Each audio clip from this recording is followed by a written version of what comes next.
Good afternoon. Good afternoon, ma'am. Okay, നമ്മള് medical equipments അല്ലേ പഠിച്ചുകൊണ്ടിരുന്നേ? Medical equipments അല്ലേ എവിടെ വരെ കഴിഞ്ഞ ക്ലാസ്സിൽ എടുത്തത്? സ്ട്രക്ചർ വീൽചെയർ, സക്ഷനിങ് മെഷീൻ ഒക്കെ പറഞ്ഞില്ലായിരുന്നോ? അതുവരെ പറഞ്ഞു. ഓക്കെ, അവിടെ വരെയും ക്ലിയർ ആണോ? യെസ്.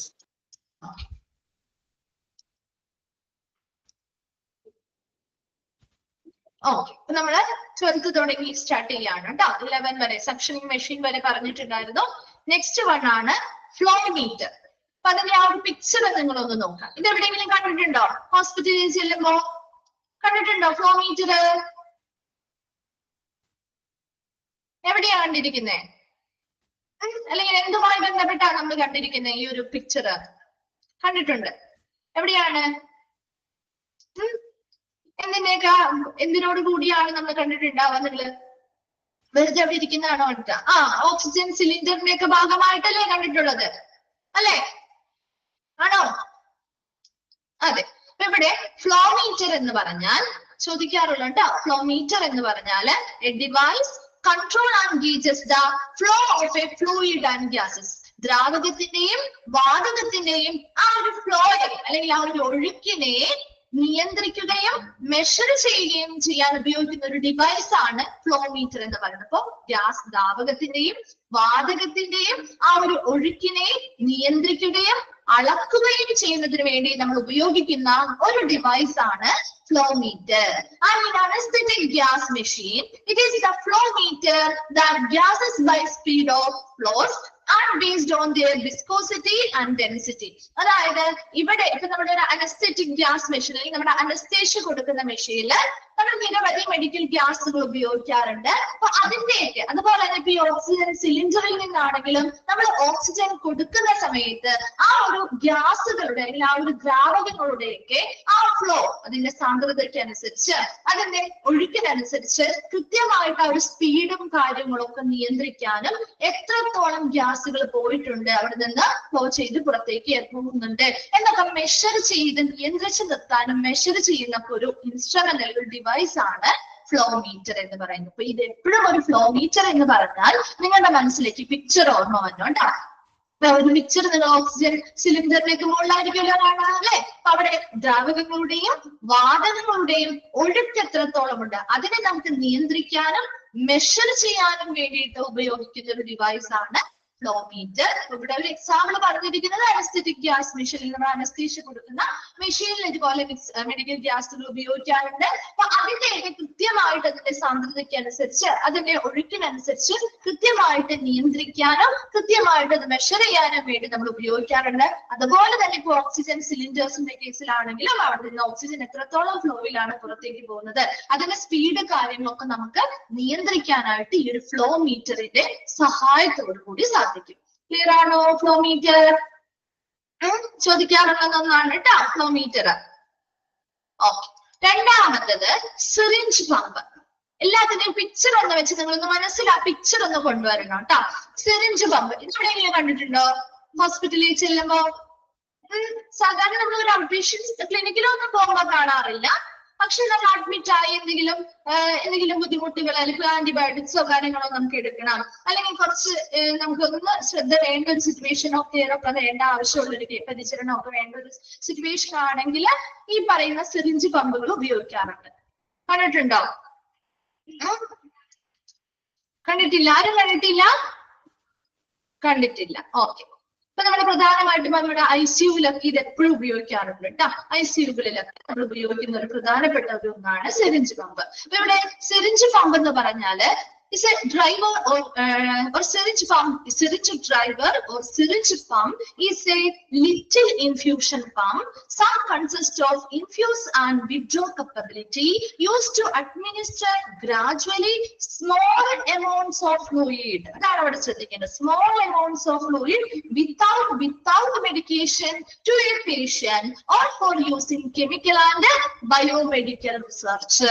ഇവിടെ സിറിഞ്ച് പമ്പിന്റെ മറ്റു പേരാണ് സിറിഞ്ച് ട്രിഗർ എന്ന് പറയുന്നത്. അപ്പൊ അത് രണ്ടും ഒന്ന് തന്നെ. ഇതൊരു ചെറിയ ലിറ്റിൽ ഇൻഫ്യൂഷൻ പമ്പുകൾ, അതായത് നമ്മള് എന്താണ് മെക്കാനിലാസ് വഴി നമ്മള് എന്ത് കൊടുക്കാറുണ്ട്, ഇപ്പൊ ഡ്രിപ്സ് കാര്യങ്ങൾ ഇടുന്ന പോലെ തന്നെ നമ്മൾ ഉപയോഗിക്കുന്ന ഒരു ഇൻഫ്യൂഷൻ പമ്പാണ്. അതായത് നമ്മുടെ രോഗിയുടെ ആ ഒരു എന്താണ് നേരിട്ട് നമുക്ക് ആ രോഗിയുടെ ആ ഒരു സർക്കുലേറ്ററി സിസ്റ്റത്തിലേക്ക് നമുക്ക് എന്ത് ചെയ്യാൻ പറ്റും, നമുക്ക് എന്തെങ്കിലും സ്മോൾ എമൗണ്ട്, അവിടെ എപ്പോഴും ശ്രദ്ധിക്കേണ്ട കാര്യമാണ് കേട്ടോ. സിറിഞ്ച് പമ്പ് എന്താണെന്നുള്ളതിൽ നമുക്ക് പെട്ടെന്ന് ഒരു കൺഫ്യൂഷൻ വരുന്ന കാര്യമാണ്. സിറിഞ്ച് പമ്പ് എപ്പോഴും ഉപയോഗിക്കുന്നത് നമ്മളിവിടെ സിറിഞ്ച് അല്ലേ വെക്കുന്നത് അല്ലെ.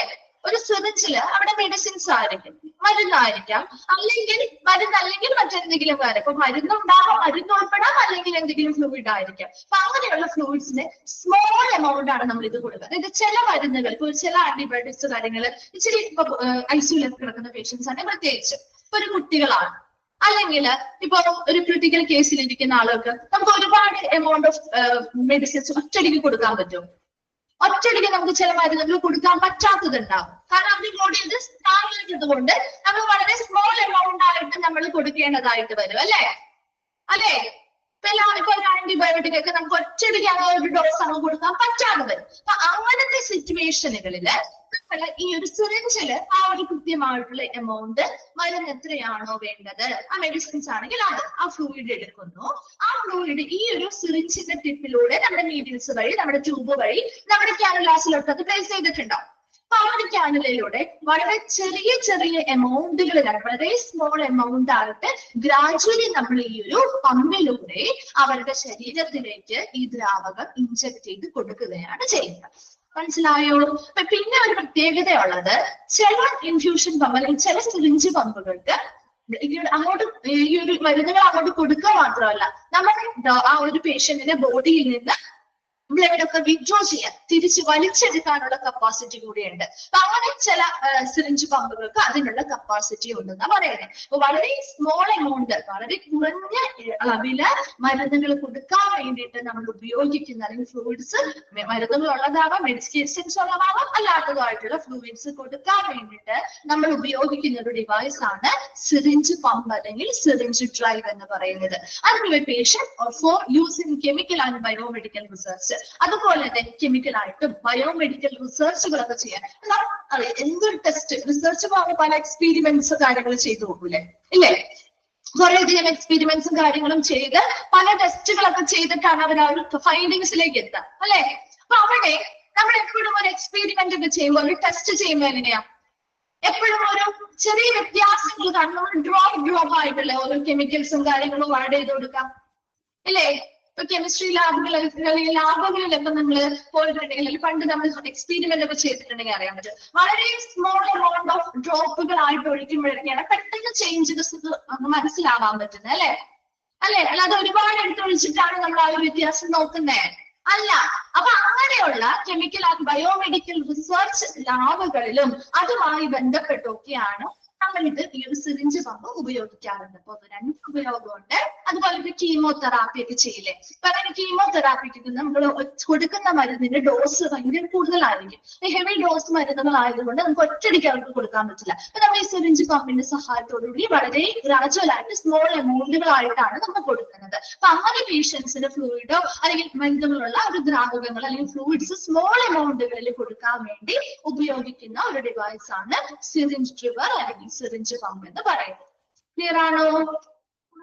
അപ്പൊ എല്ലാത്തിന്റെയും ആ ഒരു പിക്ചർ ഒന്ന് മനസ്സിൽ വെക്കണം കേട്ടോ. എന്നാൽ മാത്രമേ നമുക്ക് അപ്പൊ അത് ഇന്നതാണ് എന്നിപ്പോ ആ ഒരു സിറിഞ്ചിന്റെ ആ ഒരു പിക്ചർ കണ്ടാൽ നിങ്ങൾക്ക് മനസ്സിലാവുമല്ലോ, ഇത് സിറിഞ്ച് പമ്പാണ് അല്ലെങ്കിൽ അത് സിറിഞ്ച് പമ്പ് എന്ന് പറയുമ്പോൾ ആ ഒരു പിക്ചർ. അപ്പൊ ഇത് എന്തിനു വേണ്ടി, ഇപ്പൊ സിറിഞ്ച് ഉള്ളതുകൊണ്ട് നമുക്ക് ഒരുപാട് എമൗണ്ട് കൊടുക്കാൻ പറ്റില്ല അല്ലെ, നമുക്ക് ഒരു കുറച്ച് എമൗണ്ടിലുള്ള ഫ്ലൂയിഡ് കൊടുക്കാൻ പറ്റുള്ളൂ. അപ്പൊ അങ്ങനെ ഒന്ന് കണക്ട് ചെയ്ത് വെച്ചാൽ തുറന്നു കിട്ടും കേട്ടോ. ക്ലിയർ ആണോ സിറിഞ്ച് പമ്പ്? ഓക്കെ അല്ലേ? ഒരു റിപ്ലൈയില്ലാതെ ഓക്കെ. അടുത്തത് സ്റ്റെതസ്കോപ്പ്. ഇതെല്ലാവർക്കും പരിചയമുള്ളതല്ലേ അല്ലെ. Stethoscope Stethoscope is an auditory medical device for auscultation or listening to the inner sounds of an animal or human body. ഇവിടെ നമ്മൾ സ്റ്റെതസ്കോപ്പ് എന്ന് പറയുന്നത് is an auditory medical device അല്ലെ, ഇതൊരു ശ്രവണത്തെ സൗണ്ടിനെ കേന്ദ്രീകരിച്ചിട്ടുള്ള ഒരു ഡിവൈസ് ആണല്ലോ. ഇത് എന്തിനു വേണ്ടിയാ? നമ്മുടെ അനിമൽസിന്റെയോ അല്ലെങ്കിൽ ഹ്യൂമൻ ബോഡിയുടെയോ ഉള്ളിലുള്ള സൗണ്ടുകളെ കേൾക്കുന്നതിന് വേണ്ടി അല്ലെ. അങ്ങനെ ഉള്ളിലുള്ള സൗണ്ടുകൾ ഇപ്പൊ നമ്മുടെ ഹ്യൂമൻസിന്റെ ആവാം അല്ലെങ്കിൽ അനിമൽസിന്റെ ആവാം, ബോഡിയുടെ ഉള്ളിലുള്ള ഇന്നർ സൗണ്ടുകളെ അല്ലെങ്കിൽ ആന്തരിക ശബ്ദങ്ങളെ ലിസൺ ചെയ്യാൻ അല്ലെങ്കിൽ കേൾക്കുന്നതിന് വേണ്ടിയിട്ടുള്ള ഒരു മെഡിക്കൽ ഡിവൈസ് ആണ് സ്റ്റെതസ്കോപ്പ് എന്ന് പറയുന്നത്. And it will have a small disc shaped resonator. അപ്പൊ ഇതിന് ഒരു ഡിസ്ക് ഷേപ്ഡ് ആയിട്ടുള്ള ഒരു റെസൊനേറ്റർ ഉണ്ടാവും ഇല്ലേ? ആ ഒരു ഭാഗമല്ലേ നമ്മുടെ ചെസ്റ്റിന്റെ അവിടെ വെച്ച് ഡോക്ടേഴ്സ് ചെസ്റ്റിന്റെ അവിടെ വെച്ച് നോക്കുന്നേ അല്ലെ? ആ ഒരു ഭാഗത്തെയാണ് റെസൊനേറ്റർ എന്ന് പറയുന്നത്. Then put against the chest. അത് നമ്മുടെ നെഞ്ചിന്റെ ആ ഭാഗത്ത് അല്ലെങ്കിൽ പുറത്തിന്റെ ഭാഗത്ത് നെഞ്ചിന്റെ ആ ഭാഗത്തൊക്കെ വെച്ച് നോക്കാറില്ലേ നമ്മളൊരു ഡോക്ടറെ കൺസൾട്ട് ചെയ്യാൻ ചെല്ലുമ്പോ? ഡോക്ടർ ചെയ്യാറുണ്ടല്ലോ അല്ലെ? ഇനി ആ ഒരു റെസൊനേറ്ററിന്റെ അവിടെ നിന്ന് ഒരു ട്യൂബ് കണക്റ്റഡ് ഉണ്ടായിട്ടുണ്ടോ അല്ലെ? ട്യൂബ് കണക്ട് ചെയ്തിട്ടല്ലേ ആ ഒരു ഭാഗം, ആ ഒരു പിക്ചർ കണ്ടാൽ മനസ്സിലാവും. ഒരു ട്യൂബ് ഉണ്ട് അല്ലെ?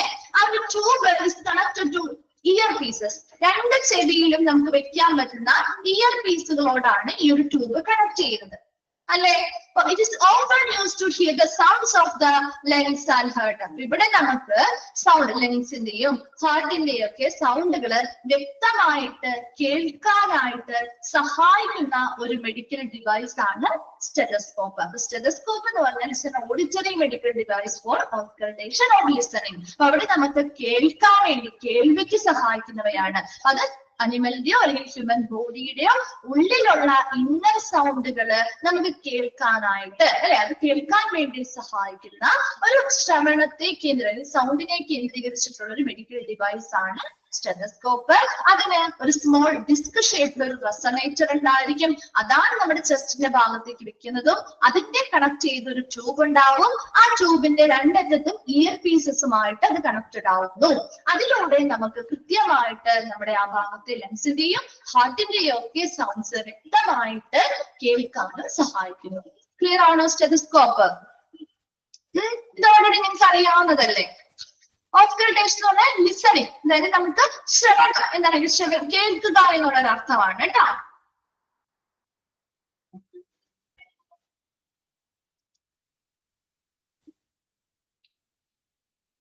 ഓക്കെ, നെക്സ്റ്റ് വരുന്നത് ക്രാഷ് കാർട്ട്. ഇത് നമ്മൾ വേറെ എവിടെയെങ്കിലും പഠിച്ചിരുന്നോ ഈ പേര്? വേറെ എവിടെയെങ്കിലും പഠിച്ചിരുന്നോ ക്രാഷ് കാർട്ട്? കേട്ടിട്ടുണ്ടോ? എവിടെയാ പഠിച്ചേ? ട്രോളിയിൽ പഠിച്ചു അല്ലെ? നമ്മൾ പല ടൈപ്പ് ട്രോളീസിൽ നമ്മൾ പഠിച്ച ഒരെണ്ണമാണ് ക്രാഷ് കാർട്ട്. അപ്പൊ മിസ് പറഞ്ഞിട്ടുണ്ടായിരുന്നു ഇത് നമുക്ക് ഒരു മെഡിക്കൽ എക്യുപ്മെന്റ് ആയിട്ട് പഠിക്കാനുണ്ട് അല്ലെ? അപ്പൊ ഇവിടെ നോക്കി, ക്രാഷ് കാർട്ട് എന്ന് പറഞ്ഞാൽ അതിന്റെ പിക്ചറും കൊടുത്തിട്ടുണ്ട് കേട്ടോ. It is known by other names called code എന്നാണ് കേട്ടോ. അവിടെ CODE ആണ്, കോഡാണ്, കോഡ് അല്ല കേട്ടോ. ഇവിടെ എങ്ങനെ കിടക്കുന്നതെന്ന് വെച്ചാൽ അറിയില്ല, തെറ്റുണ്ടെങ്കിൽ അന്ന് തിരുത്തിയേക്കാം കേട്ടോ. കോഡാണ്, CODE ആണ് കേട്ടോ. CODE, code cart and max cart. ഇതിലെ ഈ ക്രാഷ് കാർട്ടിന്റെ മറ്റു പേരുകളാണ് കോഡ് കാർട്ടും മാക്സ് കാർട്ടും. ചോദിക്കാം, ഒരു മാക്സ് കാർട്ട് എന്ന് പറഞ്ഞാലും ചിലപ്പോ ഇതിന്റെ ആ ഒരു ഫീച്ചർ തന്നിട്ട് ഇത് ഏത് മെഡിക്കൽ ഡിവൈസ് ആണെന്ന് ചോദിക്കുമ്പോ ഇതിന് മൂന്നെണ്ണത്തിലും ഏതെങ്കിലും ഒരെണ്ണമായിരിക്കും ചിലപ്പോൾ ആൻസർ ആയിട്ട് ഓപ്ഷൻ ഉണ്ടാവും. മനസ്സിലായോ? ക്രാഷ് കാർട്ട് എന്ന് ചോദിക്കാം, കോഡ് കാർട്ട് എന്ന് ചോദിക്കാം, മാക്സ് കാർട്ട് എന്ന് ചോദിക്കാം. ഇത് മൂന്നും എന്തിന്റെ പേര് തന്നെയാണ്? ഈ ഒരെണ്ണം, അതായത് ഈ ഒരു ക്രാഷ് കാർട്ടിനെ തന്നെയാണ് നമ്മുടെ കോഡ് കാർട്ട് എന്നും മാക്സ് കാർട്ട് എന്നും പറയുന്നത്. And a crash cart or code cart or max cart, it is a set of trays, drawers or shelves on wheels used in hospitals for transportation and dispensing of emergency medication or equipment at the site of medical or surgical emergency for life support protocols ACLS or ALS to potentially save someone's life. അതായത് ഈ ഒരു crash cart അല്ലെങ്കിൽ code cart അല്ലെങ്കിൽ max cart എന്ന് പറഞ്ഞാല് ഇതൊരു set of tray ആവാം, ഒരു സെറ്റ് ഓഫ് ട്രേസ് മാത്രമാവാം, അല്ലെങ്കിൽ ഒരു സെറ്റ് ഓഫ് ഡ്രോയേഴ്സ് ആവാം. അല്ലേ? അല്ലെങ്കിൽ ഒരു സെറ്റ് ഓഫ് ഷെൽഫുകളാവാം. വീൽസ്, അതായത് ഇവിടെ വീൽസ് കണ്ടില്ല, ആ ഒരു പിക്ചർ കാണാൻ പറ്റുന്നുണ്ടല്ലോ അല്ലെ? ആ ഒരു വീൽസില് സെറ്റ് ചെയ്തിട്ടുള്ള ട്രേസോ ഡ്രോയേഴ്സോ അല്ലെങ്കിൽ ഷെൽഫുകളെയോ ആണ് നമ്മുടെ മാത്സ് കാർട്ട്, കോഡ് കാർട്ട് അല്ലെങ്കിൽ എന്താണ് മാത്സ് കാർട്ട് അല്ലെങ്കിൽ എന്താണ് ക്രാഷ് കാർട്ട് എന്ന് പറയുന്നത്. ഇത് പ്രധാനമായിട്ടും for transportation and dispensing of emergency medication or equipment at the site of medical or surgical emergency. അതായത് ഒരു മെഡിക്കൽ എമർജൻസി, ഒരു മെഡിക്കൽ അല്ലെങ്കിൽ സർജിക്കൽ എമർജൻസി ഉള്ള ഒരു സ്ഥലത്തേക്ക് പെട്ടെന്ന് നമുക്കൊരു എമർജൻസി ആയിട്ട് ഒരു മെഡിസിനോ അല്ലെങ്കിൽ ഒരു എക്യുപ്മെന്റോ കൊണ്ടുവരാനായിട്ട് അല്ലെങ്കിൽ അതിന്റെ ട്രാൻസ്പോർട്ടേഷന് വേണ്ടി നമ്മൾ ഉപയോഗിക്കുന്ന ഒരു ഉപകരണമാണ് ക്രാഷ് കാർട്ട് എന്ന് പറയുന്നത്. അപ്പൊ ഈ ഒരു crash cart for the life support protocols, അതായത് ഒരു വ്യക്തിക്ക് വളരെ സീരിയസ് ആണ്, അപ്പൊ അവർക്ക് ഒരു പൊട്ടൻഷ്യലി സേവ് സമ്മൺ ലൈഫ്, ഒരു വ്യക്തിയുടെ ജീവൻ നമ്മൾ എത്രയും വേഗം രക്ഷിക്കണമെങ്കിൽ അതിനു വേണ്ടി നമ്മൾ ലൈഫ് സപ്പോർട്ട് പ്രോട്ടോകോൾസ് അല്ലെങ്കിൽ പ്രൊസീജിയേഴ്സ് ചെയ്യും. എന്താണ് ACLS അല്ലെങ്കിൽ ALS എന്ന് പറയുന്നത്? Advanced cardiovascular life support എന്നാണ് എഴുതി വെച്ചേ. ACLSന്റെ എക്സ്പാൻഡ് ഫോം ആണ് കേട്ടോ മിസ് ആദ്യം പറയുന്നത്. Advanced cardiovascular life support, advanced cardiovascular life support. അപ്പൊ ALS എന്തായിരിക്കും? ALS അഡ്വാൻസ്ഡ് ലൈഫ് സപ്പോർട്ട് കേട്ടോ, അഡ്വാൻസ്ഡ് ലൈഫ് സപ്പോർട്ട്. അപ്പൊ ഇതെല്ലാം ഒരു വളരെ ക്രിട്ടിക്കൽ ആയിട്ടുള്ള ഒരു എമർജൻസി സിറ്റുവേഷനിൽ ഒരു രോഗിയുടെ അല്ലെങ്കിൽ ഒരു വ്യക്തിയുടെ ജീവൻ രക്ഷിക്കുന്നതിന് വേണ്ടി നമ്മൾ ഉപയോഗിക്കുന്ന പ്രോട്ടോകോൾസ് അല്ലെങ്കിൽ കുറച്ച് പ്രൊസീജിയേഴ്സ് ആണ്. ഈ ഒരു പ്രൊസീജിയറിന് വേണ്ടി എന്തൊക്കെ എമർജൻസി മെഡിസിൻസും എക്യുപ്മെന്റ്സും ആവശ്യമായിട്ടുണ്ടോ അതെല്ലാം ആ ഒരു സ്ഥലത്തേക്ക് എത്തിക്കുന്നതിന് ട്രാൻസ്പോർട്ടേഷന് വേണ്ടി സഹായിക്കുന്ന ഒരു സെറ്റ് ഓഫ് ട്രേസിനെയോ അല്ലെങ്കിൽ ഡ്രോയേഴ്സിനെയോ അല്ലെങ്കിൽ ഷെൽഫ്സ്, വീൽസിന്റെ മുകളിൽ ഘടിപ്പിച്ചിട്ടുള്ള ഈ സെറ്റ് ഓഫ് ട്രേസിനെയോ ഡ്രോയേഴ്സിനെയോ ഷെൽഫുകളെയോ ആണ് ക്രാഷ് കാർട്ട്, മാത്സ് കാർട്ട് അല്ലെങ്കിൽ കോഡ് കാർട്ട് എന്ന് പറയുന്നത്. ക്ലിയർ ആണോ? അപ്പൊ അതൊരു വീൽസിന്റെ മുകളിൽ സെറ്റ് ചെയ്തിട്ടുള്ള ഒരു സെറ്റ് ഓഫ് ട്രേസ് ആവാം, അല്ലെങ്കിൽ ഡ്രോയേഴ്സ് ആവാം, അല്ലെങ്കിൽ ഷെൽഫുകളാവാം. ഇത് ഒരു എമർജൻസി മെഡിസിൻസ് അല്ലെങ്കിൽ എമർജൻസി എക്യുപ്മെന്റുകൾ ആ ഒരു എമർജൻസി സിറ്റുവേഷനിലേക്ക് അല്ലെങ്കിൽ ആ ഒരു സൈറ്റിലേക്ക് കൊണ്ടുപോകാനായിട്ട് സഹായിക്കുന്നു. അതിലൂടെ നമുക്ക് കൃത്യമായിട്ടുള്ള ലൈഫ് സപ്പോർട്ട് പ്രൊസീജിയേഴ്സ് കൊടുത്ത് ആ പേഷ്യന്റിന്റെ ജീവൻ രക്ഷിക്കാൻ സഹായിക്കുന്നു. ക്ലിയർ ആണോ ക്രാഷ് കാർട്ട്?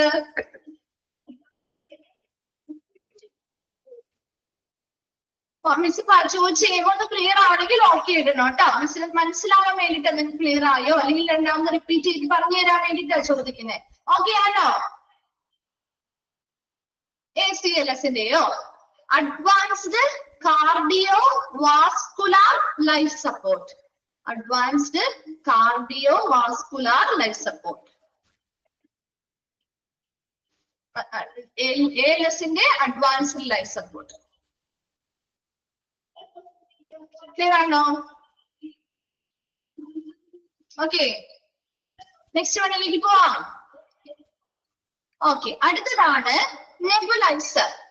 കണ്ടിട്ടില്ലേ നെബുലൈസർ? വീട്ടിലെ കുട്ടികളൊക്കെ ആണെങ്കിൽ കൂടുതലായിട്ട് നമ്മുടെ വീടുകളിലൊക്കെ വാങ്ങി വെക്കുന്ന ഒരു സാധനമാണ് അല്ലെ നെബുലൈസർ. അത് എന്തിനു വേണ്ടിയാണ്? നെബുലൈസർ എന്ന് പറഞ്ഞാൽ ഡ്രഗ് ഡെലിവറി ഇൻസ്ട്രുമെന്റ് ഇല്ലേ? ഈ ഒരു നെബുലൈസർ നമ്മൾ ഉപയോഗിക്കുമ്പോൾ ഒരു മരുന്ന് അതിന്റെ കൂടെ ഉപയോഗിക്കാറില്ലേ? വെറുതെയാണ് നമ്മൾ ഈ ഒരു നെബുലൈസർ യൂസ് ചെയ്യാ? ഇല്ല, അതിന്റെ കൂടെ നമ്മളൊരു മരുന്ന് ഉപയോഗിക്കും അല്ലെ? അപ്പൊ ഒരു ഡ്രഗ് ഡെലിവറി ഇൻസ്ട്രുമെന്റ് ആണ്. Used to give medication in the form of a mist inhaled into the lungs. നമുക്ക് ഈ ഒരു നെബുലൈസർ ഉപയോഗിക്കുമ്പോൾ നമ്മൾ മരുന്ന് നമ്മുടെ ഉള്ളിലേക്ക്, നമ്മുടെ ബോഡിയിലേക്ക് മരുന്ന് വിതരണം ചെയ്യാണ് അതിലൂടെ ചെയ്യുന്നത്. അപ്പൊ എന്ത് രീതിയിലാണ് നമ്മൾ ആ ഒരു മരുന്ന് കൊടുക്കുന്നത്? In the form of a mist inhaled into the lungs. നമ്മൾ ഈ നെബുലൈസർ ഉപയോഗിക്കുന്ന നമ്മൾ ശ്വസിക്കുന്ന ഒരു ശ്വസനത്തിലൂടെ, അതായത് ഒരു മിസ്റ്റിന്റെ രൂപത്തിൽ, ഒരു മഞ്ഞിന്റെ രൂപത്തിൽ അല്ലെ, ഒരു മൂർത്ത മഞ്ഞിന്റെ രൂപത്തിൽ നമ്മൾ ശ്വസിക്കുന്ന സമയത്ത് നമ്മുടെ ബോഡിയിലേക്ക്, നമ്മുടെ ലങ്സിലേക്ക് എന്ത് ചെയ്യുന്നു? ഡ്രഗ്സ് അല്ലെങ്കിൽ മെഡിസിൻസ് ഡെലിവർ ചെയ്യാൻ അല്ലെങ്കിൽ വിതരണം ചെയ്യാൻ ഉപയോഗിക്കുന്ന ഒരു ഉപകരണമാണ് nebulizer. And nebulizers are mainly used for treatment of cystic fibrosis, asthma, COPD, and other respiratory diseases or disorders. എപ്പോഴും നമ്മൾ നെബുലൈസർ ഉപയോഗിക്കുന്നത് എന്തിനാ? നമ്മുടെ ബ്രീത്തിങ്ങുമായി ബന്ധപ്പെട്ട അല്ലെങ്കിൽ നമ്മുടെ ഹെൽസുമായി ബന്ധപ്പെട്ട, ശ്വസനവുമായി ബന്ധപ്പെട്ട പ്രോബ്ലം വരുമ്പോഴാണ് അല്ലെ? അപ്പോഴല്ലേ നമ്മൾ നെബുലൈസേഴ്സ് ഉപയോഗിക്കുന്നത്. അപ്പൊ കണ്ടിന്യൂസ് ആയിട്ട് നെബുലൈസേഴ്സ് ഉപയോഗിക്കുന്ന പ്രധാനമായിട്ടും സിസ്റ്റിക് ഫൈബ്രോസിസ് എന്ന് പറഞ്ഞാല് ഒരു അപൂർവമായിട്ടുള്ള ജനിതക രോഗമാണ്. അവർക്ക് എപ്പോഴും ഇടയ്ക്കിടയ്ക്ക് ശ്വാസകോശ സംബന്ധമായിട്ടുള്ള അണുബാധകൾ ഉണ്ടാവും. അതിന്റെ ഫലമായിട്ട് ശ്വസിക്കാൻ ബുദ്ധിമുട്ടുകൾ അനുഭവപ്പെടാം, കഫം, ചുമ, അങ്ങനെയുള്ള ഒരുപാട് ദീർഘകാല പ്രശ്നങ്ങൾ ഫേസ് ചെയ്യുന്ന ഒരു ജനിതക രോഗമാണ്. അധികം ആർക്കും ഇല്ലാത്ത ഒരു അപൂർവമായിട്ടുള്ളൊരു ജനിതക രോഗമാണ് സിസ്റ്റിക് ഫൈബ്രോസിസ് എന്ന് പറയുന്നത്. ആസ്മ അറിയാലോ അല്ലെ? ആസ്മയെ കുറിച്ച് മിക്ക ആളുകൾക്കും ഉള്ള ഒരു രോഗമാണ് അല്ലെ ആസ്മ.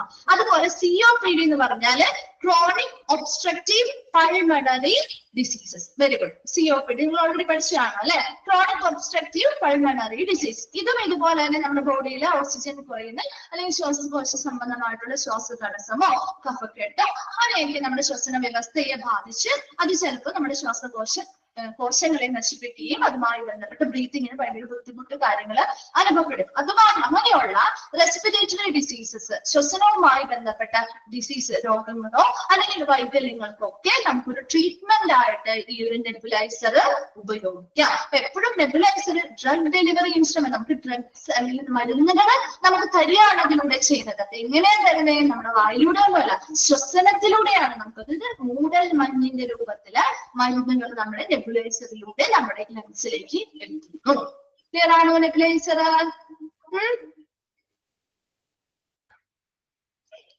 ഓക്കെ ആണോ? ഒന്ന് റിപ്ലൈ ചെയ്തേ. മിസ്സിന് മനസ്സിലാവുന്നില്ല, നിങ്ങൾക്ക് ക്ലിയർ ആവുന്നുണ്ടോ ഇല്ലയോ? ഓക്കെ. അടുത്തത് സ്റ്റീം ഇൻഹേലർ. ഇതുകൊണ്ടാണ് മിക്കവരുടെയും വീട്ടിലുള്ള കാര്യമല്ലേ ഈ ഒരു പ്രൊഡക്റ്റ്. ഇതിന്റെ ഷേപ്പ് നോക്കണ്ടേ, പല ഷേപ്പിലുള്ളതുണ്ടാവും. സിസ്റ്റിക് ഫൈബ്രോസിസ് എന്ന് പറഞ്ഞാൽ ഒരു അപൂർവമായിട്ടുള്ള ഒരു ജനിതക രോഗമാണ്, നമ്മുടെ ശ്വാസകോശ സംബന്ധമായിട്ടുള്ള ഒരു രോഗമാണ്. ഇടയ്ക്കിടെ ഇങ്ങനെയുള്ള ആളുകൾക്ക്, സിസ്റ്റിക് ഫൈബ്രോസിസ് ഉള്ള ആളുകൾക്ക് ഇടയ്ക്കിടെ ശ്വാസകോശവുമായി ബന്ധപ്പെട്ട അണുബാധകൾ ഉണ്ടാവാം. അതിന്റെ ഫലമായിട്ട് അവർക്ക് ശ്വസിക്കാൻ ബുദ്ധിമുട്ട്, കഫം നിറയുക അല്ലെങ്കിൽ ചുമ വരിക. അത് കണ്ടിന്യൂസ് ആയിട്ട് ഒരു ദീർഘകാലത്തിലൂടെ പെട്ടെന്ന് മാറുന്നതല്ല, കുറച്ച് നാൾ നിൽക്കുന്ന ചുമയോ കഫക്കെട്ടോ ശ്വസന ബുദ്ധിമുട്ടോ കാര്യങ്ങളൊക്കെ ഉണ്ടാവാം. Okay okay. ഇപ്പൊ നമുക്ക് സ്റ്റീം ഇൻഹേലർ അറിയാലോ അല്ലേ? നമ്മുടെ വീട്ടിലൊക്കെ ഉണ്ടാവില്ലേ സ്റ്റീം ഇൻഹേലർ? ഓക്കെ. ഈ ഒരു ഉപകരണം ഇല്ലെങ്കിൽ പോലും നമ്മുടെ വീട്ടിൽ നമ്മൾ നാച്ചുറൽ ആയിട്ട് സ്റ്റീം ഇൻഹലേഷൻ തെറാപ്പികൾ ചെയ്യാറുണ്ടേ. പണ്ട് മുതലേ നമ്മൾ ഫോളോ ചെയ്യുന്ന കുറെ കാര്യങ്ങളില്ലേ ഉണ്ട്. അതിന് പകരമായിട്ട് പുട്ടുകുറ്റിയൊക്കെ വെച്ചിട്ട് നമ്മൾ ചെയ്യാറില്ലേ അല്ലെ? അതിന് പകരമായിട്ട് നമുക്ക് കുറച്ചുകൂടി എളുപ്പത്തിൽ വന്നിരിക്കുന്ന ഒരു ഉപകരണമാണ് അല്ലെ സ്റ്റീം ഇൻഹേലർ എന്ന് പറഞ്ഞാല്. അല്ലെ? അതിന് പകരം വന്നിരിക്കുന്ന ഒരു പ്രൊഡക്റ്റ് ആണ് അല്ലെ? ഇവിടെ the most common and major benefit of the natural steam inhalation therapy is its marvelous way of treating the respiratory problems or complications generated with the warm and moist air while inhaling with this process of steam inhalation. ഈ രണ്ടെണ്ണത്തിന്റെയും ഒരു വ്യത്യാസം എന്ന് പറയുന്നത്, ഒരു nebuliser ഉപയോഗിച്ചത് രണ്ടെണ്ണം ഉപയോഗിച്ച ആളുകളുണ്ടാവും. ഒരു നെബുലൈസറും സ്റ്റീം ഇൻഹേലറും രണ്ടും ഉപയോഗിക്കുന്ന ആളുകളുണ്ട് ആരെങ്കിലും? ഉണ്ട്. അതിന് വ്യത്യാസം എന്താ? പ്രധാനപ്പെട്ട വ്യത്യാസം എന്താ? എന്തെങ്കിലും വ്യത്യാസം ഉണ്ടോ? ഒരു വ്യത്യാസവും ഇല്ല അല്ലെ? ഒന്നും തോന്നിയില്ല എന്നാണോ പറയുന്നേ? ആണോ? എന്തെങ്കിലും വ്യത്യാസം ഉണ്ടോ? അതിന്റെ സ്റ്റീം ഒരെണ്ണത്തില് നീരാവി, അവിടെ തണുപ്പും ചൂടുമാണ്. ഒരെണ്ണത്തില് മെഡിസിൻ ഇല്ല. നമ്മുടെ സ്റ്റീം ഇൻഹേലർ സാധാരണ നമ്മള് വാം ആയിട്ടുള്ള മോയ്സ്ചർ എയർ ആണ് ഉപയോഗിക്കുന്നത് അല്ലേ? ഒരെണ്ണത്തിൽ ചൂടും ഒരെണ്ണത്തിൽ തണുപ്പുമാണ്. നമ്മുടെ നെബുലൈസറിൽ തണുപ്പല്ലേ നമുക്ക് ഫീൽ ചെയ്യുന്നേ അല്ലെ? നമുക്ക് നെബുലൈസറിൽ തണുപ്പല്ലേ ഫീൽ ചെയ്യുന്നേ? ആണോ? ചൂടാണോ നിങ്ങൾക്ക് ഫീൽ ചെയ്യാറ്? അല്ല. അപ്പൊ ഇവിടെ സ്റ്റീം ഇൻഹേലർ എങ്ങനെയാ? നേരെ തിരിച്ചല്ലേ? നമുക്ക് ചൂടുള്ള അല്ലെങ്കിൽ വാമായിട്ടുള്ള എയർ അല്ലേ വരുന്നത് അതിലൂടെ? ആണോ? ഒന്നാമത്തെ രണ്ട് വ്യത്യാസം എന്ന് പറയുന്നത്. പിന്നെ ഇപ്പൊ നമുക്ക് സ്റ്റീം ഇൻഹേലർ വേണമെങ്കിൽ നമുക്ക് അത്യാവശ്യം മെഡിസിൻസ് നമ്മൾ മറ്റതിൽ പോലെ ഉപയോഗിക്കുന്നില്ല എങ്കിൽ പോലും ഇവിടെ ആവശ്യമുള്ള ചിലവരെ അത് എന്തെങ്കിലുമൊക്കെ ഇടാറുണ്ട് അല്ലെ? ചില ആളുകൾ അത് യൂസ് ചെയ്യാറൊക്കെ ഉണ്ട്. ചിലപ്പോൾ തുളസി, അതായത് ഇപ്പൊ ഒരാൾ പറഞ്ഞ തുളസി ഇടാറുണ്ട്, അല്ലെങ്കിൽ മറ്റെന്തെങ്കിലും ചിലർ വിക്സ് ഒക്കെ ഇടാറുണ്ട് അല്ലെ? അങ്ങനെയൊക്കെ ചിലവർ യൂസ് ചെയ്യാറുണ്ട് കേട്ടോ. നമ്മൾ ഓരോരുത്തരുടെയും താല്പര്യത്തിനനുസരിച്ച് നമ്മുടെ വീടുകളിൽ എങ്ങനെ ഉപയോഗിക്കുന്നു അതിനനുസരിച്ചാണ്. ഇതിന് പ്രധാന വ്യത്യാസം എന്ന് പറയുന്നത് ഇതാണ്. നമ്മുടെ വാമായിട്ടുള്ള തണുപ്പുള്ളതല്ല, ചൂടുള്ള മോയിസ്റ്റ് എയർസ് ആണ്, മൂടൽ മഞ്ഞ് പോലെയുള്ള എയർസ് ആണ് നമ്മൾ ഉപയോഗിക്കുന്നത്. അതിലൂടെയാണ് നമുക്ക് ആ ഒരു ശ്വസിക്കുന്ന സമയത്ത് ആ ഒരു സ്റ്റീം ഇൻഹലേഷനുമായി ബന്ധപ്പെട്ട ആ ഒരു എഫക്ട് നമുക്ക് കിട്ടുന്നത്. So the most common and major benefit of the natural steam inhalation therapy. ഇപ്പൊ നാച്ചുറൽ ആയിട്ട് നമ്മൾ ചെയ്യുന്ന ഒരു സ്റ്റീം ഇൻഹലേഷൻ ശ്വസനവുമായി ബന്ധപ്പെട്ട തെറാപ്പിയാണ് ഈ പറയുന്ന കാര്യങ്ങൾ. അപ്പൊ ഇത് നമ്മൾ നാച്ചുറൽ ആയിട്ട് പണ്ട് മുതലേ നമ്മൾ പല equipments, പുട്ടുകുറ്റി പോലെയുള്ള കാര്യങ്ങൾ ഉപയോഗിച്ച് നമ്മൾ ചെയ്യുമായിരുന്നു. ഇപ്പൊ അതിന് പകരം ഒരു സ്റ്റീം ഇൻഹലർ എന്ന് പറയുന്ന ഒരു പ്രൊഡക്റ്റ് നമ്മുടെ വിപണിയിൽ എത്തിയെന്ന് മാത്രം. അതിൽ വലിയ പ്രൊസീജിയർ വലിയ വ്യത്യാസങ്ങളൊന്നും വരുന്നില്ല. മറ്റത് നമ്മള് ഗ്യാസ് അടുപ്പുകളിൽ വെച്ച് ചൂടാക്കിയാണ് യൂസ് ചെയ്തിരുന്നെങ്കിൽ അത് പകരം നമ്മുടെ കറണ്ട് കറണ്ട് ഉപയോഗിച്ചാണ് ചെയ്യുന്നത്. ഒരു വെള്ളം തിളപ്പിക്കുന്നത് ആ ഒരു കറണ്ടിന്റെ സഹായത്തോടു കൂടിയാണ്. അത്രേ വ്യത്യാസം വന്നിട്ടുള്ളൂ. So it's A marvellous way of treating the respiratory problem. അല്ലെ, ശ്വസന സംബന്ധമായിട്ടുള്ള പ്രോബ്ലംസ് അല്ലെങ്കിൽ കോംപ്ലിക്കേഷൻസിനെയൊക്കെയാണ് നമുക്കിത് ട്രീറ്റ് ചെയ്യാൻ ഉപയോഗിക്കുന്നത്.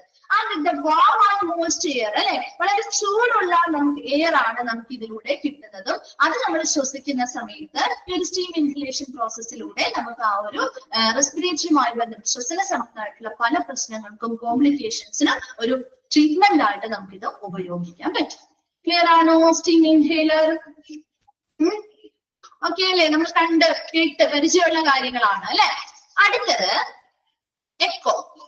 കേട്ടിട്ടുണ്ടോ എക്കോ ചെയ്യുന്നതെന്ന്? എക്കോ ടെസ്റ്റുകള് എന്തുമായി ബന്ധപ്പെട്ട് നമ്മൾ എക്കോ ചെയ്യാറ്? ഏത് രോഗവുമായി അല്ലെങ്കിൽ ഏത് അവയവവുമായി ബന്ധപ്പെട്ടൊക്കെ നമ്മൾ കൂടുതൽ എക്കോ ചെയ്യുന്നത്? ഹാർട്ടുമായി ബന്ധപ്പെട്ട് അല്ലെ, ഹൃദയ സംബന്ധമായിട്ടുള്ള രോഗങ്ങൾ കണ്ടുപിടിക്കാനൊക്കെ വേണ്ടിയാണ് നമ്മൾ എക്കോ ചെയ്യുന്നത്. So the test is also known in the name of echocardiography or diagnostic cardiac ultrasound. അപ്പൊ എക്കോ എന്ന് പറയുന്ന ആ ഒരു ടെസ്റ്റ് ആണ്. ഇതൊരു ടെസ്റ്റ് അല്ലേ? ആ ഒരു ടെസ്റ്റിനെ അറിയപ്പെടുന്ന മറ്റ് പേരുകളാണ് എക്കോ കാർഡിയോഗ്രഫി. അപ്പൊ എക്കോ കാർഡിയോഗ്രഫി നമ്മൾ എക്കോയുടെ ഷോർട്ട്, എക്കോ കാർഡിയോഗ്രഫി എന്ന് പറഞ്ഞാൽ നമ്മൾ എക്കോ ആയിരുന്നത് ഷോർട്ട് വേർഡ് ആയിട്ട് ഉപയോഗിക്കുന്നതാണ് കേട്ടോ. അപ്പൊ അതിന്റെ അറിയപ്പെടുന്ന നെയിമുകൾ അല്ലെങ്കിൽ പേരുകളാണ് എക്കോ കാർഡിയോഗ്രഫി, അതല്ലെങ്കിൽ ഡയഗ്നോസ്റ്റിക് കാർഡിയാക് അൾട്രാസൗണ്ട്. രണ്ടും അണ്ടർലൈൻ ചെയ്ത് വെച്ചേ. ഈ പറയുന്ന എല്ലാ ഉപകരണങ്ങളും ഇമ്പോർട്ടന്റ് ആണ് കേട്ടോ. അതുകൊണ്ടാണ് മിസ് പ്രത്യേകം എടുത്ത് പറയാത്തത്. എല്ലാം നോക്കണോണ്ട് നിങ്ങള്. ഇവിടെ എക്കോ കാർഡിയോഗ്രഫി അല്ലെങ്കിൽ ഡയഗ്നോസ്റ്റിക് കാർഡിയാക് അൾട്രാസൗണ്ട് എന്ന് പറയുന്നത് echo ടെസ്റ്റിനെയാണ്. Echo uses sound waves to design pictures of your heart's chambers, valves, valves and the blood vessels that attach your heart. Heart എന്നാണ് കേട്ടോ ഇവിടെ. അതായത് ഇവിടെ നമ്മുടെ എക്കോ എന്ന് പറയുന്ന ആ ഒരു ടെസ്റ്റ് ചെയ്യുന്നതിലൂടെ ഇവിടെ സൗണ്ട് വേവ്സ് ഉപയോഗിച്ചുകൊണ്ട് നമ്മുടെ ഹാർട്ടിന്റെ ഡിസൈൻസ് അല്ലെങ്കിൽ പിക്ചേഴ്സ് ഡിസൈൻ ചെയ്യും. അതായത് ഹാർട്ടിനുള്ളിൽ ചേംബറുകള് അല്ലെ, അറകള്, ഹാർട്ടിനുള്ളിലുള്ള വാൽവുകള്, ഹാർട്ടിന്റെ ഭിത്തികള്, അതുപോലെ തന്നെ ഹാർട്ടുമായി അറ്റാച്ച് ചെയ്തിട്ടുള്ള ബ്ലഡ് വെസലുകള്, അയോർട്ട, ആർട്ടറി, വെയിന്, ഇതൊക്കെ കേട്ടിട്ടുണ്ടല്ലോ പേരുകള് അല്ലേ? കേട്ടിട്ടുള്ള പേരുകളല്ലേ? അയോർട്ട, ആർട്ടറി, വെയിനുകളൊക്കെ നമ്മുടെ ഹാർട്ടുമായിട്ട് റിലേറ്റഡ് ആയിട്ടുള്ള ബ്ലഡ് വെസൽസ് ആണ്. അപ്പൊ ഇങ്ങനെയുള്ള ബ്ലഡ് വെസൽസിന്റെ അതുപോലെ തന്നെ ഹാർട്ടിന്റെ വാൾസ്, ഭിത്തികളുടെ, വാൽവുകളുടെ, ഹാർട്ടിന്റെ ചേംബേഴ്സിന്റെ മുതലായിട്ടുള്ള ഈ അറകളുടെയൊക്കെ പിക്ചറുകൾ ഡിസൈൻ ചെയ്യാൻ വേണ്ടി ഇവിടെ സൗണ്ട് വേവ്സ് ഉപയോഗിച്ച് ഡിസൈൻ ചെയ്യുന്ന ഒരു ടെസ്റ്റിനെയാണ് ശരിക്കും എക്കോ ടെസ്റ്റ് എന്ന് പറയുന്നത്. A probe called a transducer is passed over your chest. അപ്പൊ അവിടെ പിക്ചർ നോക്കിയാൽ കാണാൻ പറ്റും. ഒരു സ്റ്റിക്ക് പോലത്തെ, ഇപ്പൊ നമ്മൾ സ്കാനിങ് ഒക്കെ ചെയ്യുമ്പോൾ സ്റ്റിക്ക് പോലത്തെ ഒരു ദണ്ട് പോലത്തെ ഒരു സാധനം നമ്മൾ അങ്ങോട്ടും ഇങ്ങോട്ടും ഇങ്ങനെ എന്തെങ്കിലും മൂവ് ചെയ്യിക്കില്ലേ? അതിനെയാണ് പ്രോബ് എന്ന് പറയുന്നത് കേട്ടോ.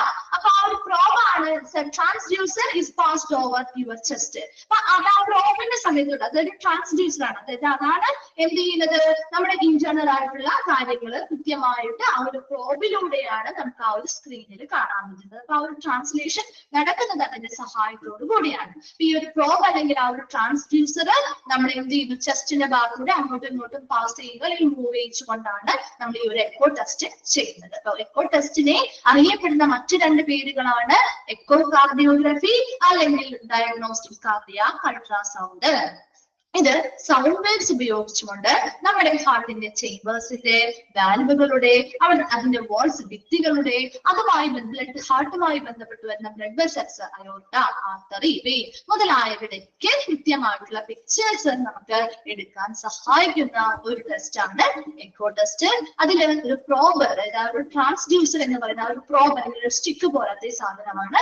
അത് നമ്മുടെ ആ ഒരു ചെസ്റ്റിന്റെ ഭാഗത്ത് അങ്ങോട്ടും ഇങ്ങോട്ടും മൂവ് ചെയ്തുകൊണ്ടാണ് നമ്മൾ ആ ഒരു പ്രൊസീജിയർ ചെയ്യുന്നത്. ക്ലിയർ ആണോ എക്കോ? ഓക്കെ, അടുത്തതാണ് EEG. EEG എന്ന് പറഞ്ഞാല് അതിന്റെ എക്സ്പാൻഡഡ് ഫോം ചോദിക്കാറുണ്ട് കേട്ടോ. എന്താണ് EEGയുടെ എക്സ്പാൻഡഡ് ഫോം?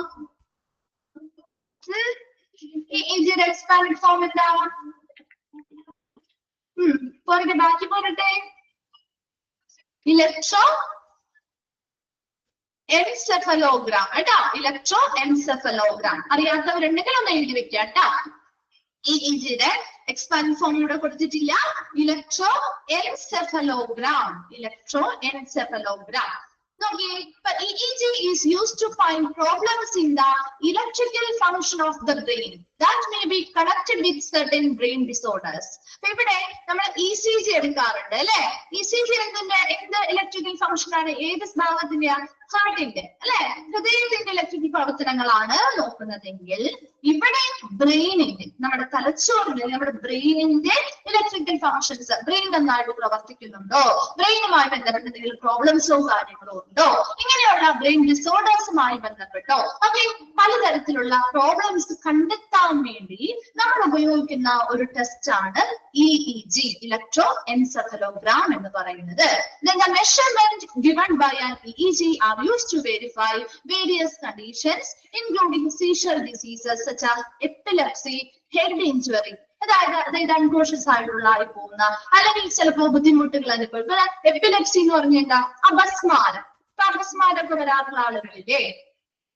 അതുപോലെ തന്നെ എന്തെങ്കിലും ഹെഡ് ഇഞ്ചുറിയുമായി ബന്ധപ്പെട്ട എന്തെങ്കിലും പ്രോബ്ലംസോ കാര്യങ്ങളോ അങ്ങനെ എന്തെങ്കിലും കുറച്ചധികം കോംപ്ലിക്കേറ്റഡ് ആയിട്ടുള്ള പ്രോബ്ലംസോ കാര്യങ്ങളോ ഉള്ള ഒരു ഡിസോർഡേഴ്സ്, വൈകല്യങ്ങളോ കാര്യങ്ങളോ ഉണ്ടെങ്കിൽ അങ്ങനെയുള്ള പ്രത്യേകമായിട്ടുള്ള കണ്ടീഷൻസ് കാര്യങ്ങളൊക്കെ നമുക്ക് തിരിച്ചറിയുന്ന പ്രോബ്ലത്തിനെ കണ്ടെത്താൻ വേണ്ടി നമ്മൾ ഉപയോഗിക്കുന്ന ഒരു ടെസ്റ്റാണ് EEG എന്ന് പറയുന്നത്. അപ്പൊ EEGയിലൂടെ നമ്മുടെ ബ്രെയിനിന്റെ പ്രവർത്തനങ്ങൾ എങ്ങനെയാണ് നടക്കുന്നത്, നോർമൽ ആയിട്ടാണോ, എന്തെങ്കിലും പ്രോബ്ലംസ് അവിടെ അനുഭവപ്പെടുന്നുണ്ടോ, അവർക്ക് എന്തെങ്കിലും ഡിസോർഡേഴ്സോ കാര്യങ്ങളോ ഉണ്ടോ, ഇങ്ങനെയുള്ള എല്ലാ കാര്യങ്ങളെ കുറിച്ച് നമുക്ക് ഈ ഒരു EEG ടെസ്റ്റ് ചെയ്യുന്നതിലൂടെ മനസ്സിലാക്കാൻ പറ്റും.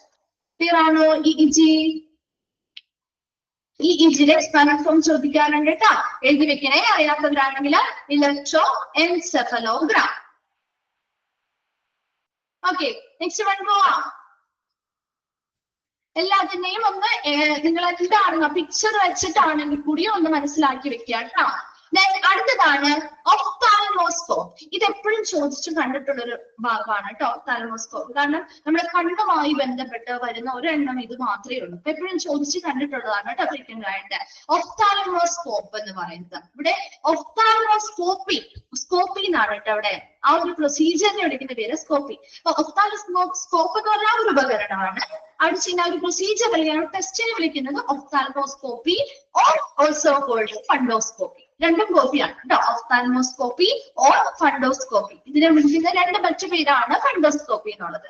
And fundoscopy is a test which permit a health professional to watch inside the fundus of the eye or other structures using an ophthalmoscope or fundoscope.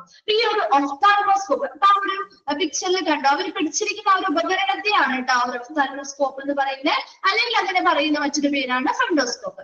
അതായത് ഇത് നമ്മുടെ ഒരു ഒഫ്താൽമോസ്കോപ്പ് അല്ലെങ്കിൽ ആ ഒരു ഫണ്ടോസ്കോപ്പ് ഉപയോഗിച്ചുകൊണ്ട് നമ്മുടെ കണ്ണിന്റെ, നമ്മുടെ ഐയുടെ ഫണ്ടസ് ഓഫ് ദ ഐ എന്ന് വെച്ചാൽ എന്താ? ഫണ്ടസ് ഓഫ് ദ ഐ എന്ന് പറഞ്ഞാൽ ഐയുടെ ബാക്ക് സൈഡ്, അതായത് നമ്മുടെ ഐയുടെ, നമ്മുടെ വിഷനുമായി ബന്ധപ്പെട്ട ഏറ്റവും പ്രധാനപ്പെട്ട ഭാഗമാണ് ഫണ്ടസ് എന്ന് പറയുന്നത്. ആ ഒരു ഭാഗം നമ്മുടെ ഇന്നർ ഐയുടെ ബാക്ക് സർഫസ് ആണ് ഐയുടെ. അതിലായിരിക്കും, അവിടെയാണ് ആ ഭാഗത്താണ് റെറ്റിന, ഓപ്റ്റിക് നെർവ്, അതുപോലെ തന്നെ ബ്ലഡ് വെസൽസ് മുതലായ കാര്യങ്ങളൊക്കെ ഉള്ളത്. അപ്പൊ ആ ഒരു ഭാഗം കൃത്യമായിട്ട് നമുക്ക് കാണാൻ വേണ്ടിയിട്ട്, വാച്ച് ചെയ്യാൻ വേണ്ടിയിട്ട് നമ്മുടെ പ്രൊഫഷണൽസ് ഉപയോഗിക്കുന്ന ഒരു ഉപകരണമാണ് ഒഫ്താൽമോസ്കോപ്പ് അല്ലെങ്കിൽ ഫണ്ടോസ്കോപ്പ് എന്ന് പറയുന്നത്. ആ ഒരു ടെസ്റ്റിനെ വിളിക്കുന്ന പേരാണ് ഒഫ്താൽമോസ്കോപ്പി അല്ലെങ്കിൽ ഫണ്ടോസ്കോപ്പി. It is performed as part of any examination, any eye examination that may be performed as part of a customary physical examination. അതായത് നമ്മൾ പല ശാരീരിക പരിശോധനകൾ നടത്താറുണ്ട് അല്ലെ. പല രീതിയിൽ ഇപ്പൊ പല എന്തെങ്കിലും ടെസ്റ്റുകളുടെ ഭാഗമായിട്ട് ഇപ്പൊ എന്തെങ്കിലും ജോലിയുടെ ഭാഗമായിട്ടാവാം, അല്ലെങ്കിൽ മറ്റെന്തെങ്കിലും രീതിയിൽ നമ്മൾ പലതരത്തിലുള്ള സാധാരണ രീതിയിലായിട്ടുള്ള ശാരീരിക പരിശോധനകൾ നടത്തുന്നതിന്റെ ഭാഗമായിട്ട് നമ്മൾ കണ്ണും ടെസ്റ്റ് ചെയ്യാറുണ്ട് അല്ലെ. അങ്ങനെ എന്തെങ്കിലും ഒരു ഐ എക്സാമിനേഷൻ അല്ലെങ്കിൽ കണ്ണ് പരിശോധനയുടെ ഭാഗമായിട്ടൊക്കെ നമ്മൾ ഇങ്ങനെയുള്ള കാര്യങ്ങൾ ചെക്ക് ചെയ്യാറുണ്ട്. ഒരു ഒപ്സാൽമോസ്കോപ്പ് ഉപയോഗിച്ച് നമ്മൾ ആ ഒരു വാച്ച് ചെയ്യാറുണ്ട്. ആ ഒരു ഫണ്ടസ് ഓഫ് ദ ഐയുടെ ആ ഒരു ഇന്നർ ഭാഗത്ത് റെറ്റിനയും ഒപ്റ്റിക് നെർവുകളും ബ്ലഡ് വെസൽസും ഒക്കെ ഓക്കെയാണ്. കാരണം നമ്മുടെ വിഷൻ ഏറ്റവും വളരെ അനിവാര്യമായിട്ടുള്ള ഒരു വൈറ്റൽ ഭാഗമാണ് ഈ ഒരു ഫണ്ടസ് എന്ന് പറയുന്ന ഒരു ഭാഗം. അതുകൊണ്ട് തന്നെ എപ്പോഴും നമ്മൾ സാധാരണ നോർമൽ ആയിട്ടുള്ള ഈ ഒരു ഫിസിക്കൽ എക്സാമിനേഷന്റെ ഭാഗമായിട്ട് നമ്മൾ കണ്ണ് പരിശോധിക്കുമ്പോൾ അതിന്റെ ഭാഗമായിട്ട് ചെയ്യുന്ന ഒരു ടെസ്റ്റ് ആണ് ഒഫ്താൽമോസ്കോപ്പി അല്ലെങ്കിൽ ഫണ്ടോസ്കോപ്പി എന്ന് പറയുന്നത്. അപ്പൊ ആ ഒരു ഉപകരണത്തെ വിളിക്കുന്നത് ഒഫ്താൽമോസ്കോപ്പ് അല്ലെങ്കിൽ ഫണ്ടോസ്കോപ്പ് ആണ്. ആ ഒരു ടെസ്റ്റിനെ വിളിക്കുന്ന പേരാണ് ഒഫ്താൽമോസ്കോപ്പി അല്ലെങ്കിൽ ഫണ്ടോസ്കോപ്പി എന്ന് പറയും. ക്ലിയർ ആണോ ഒഫ്താൽമോസ്കോപ്പ്?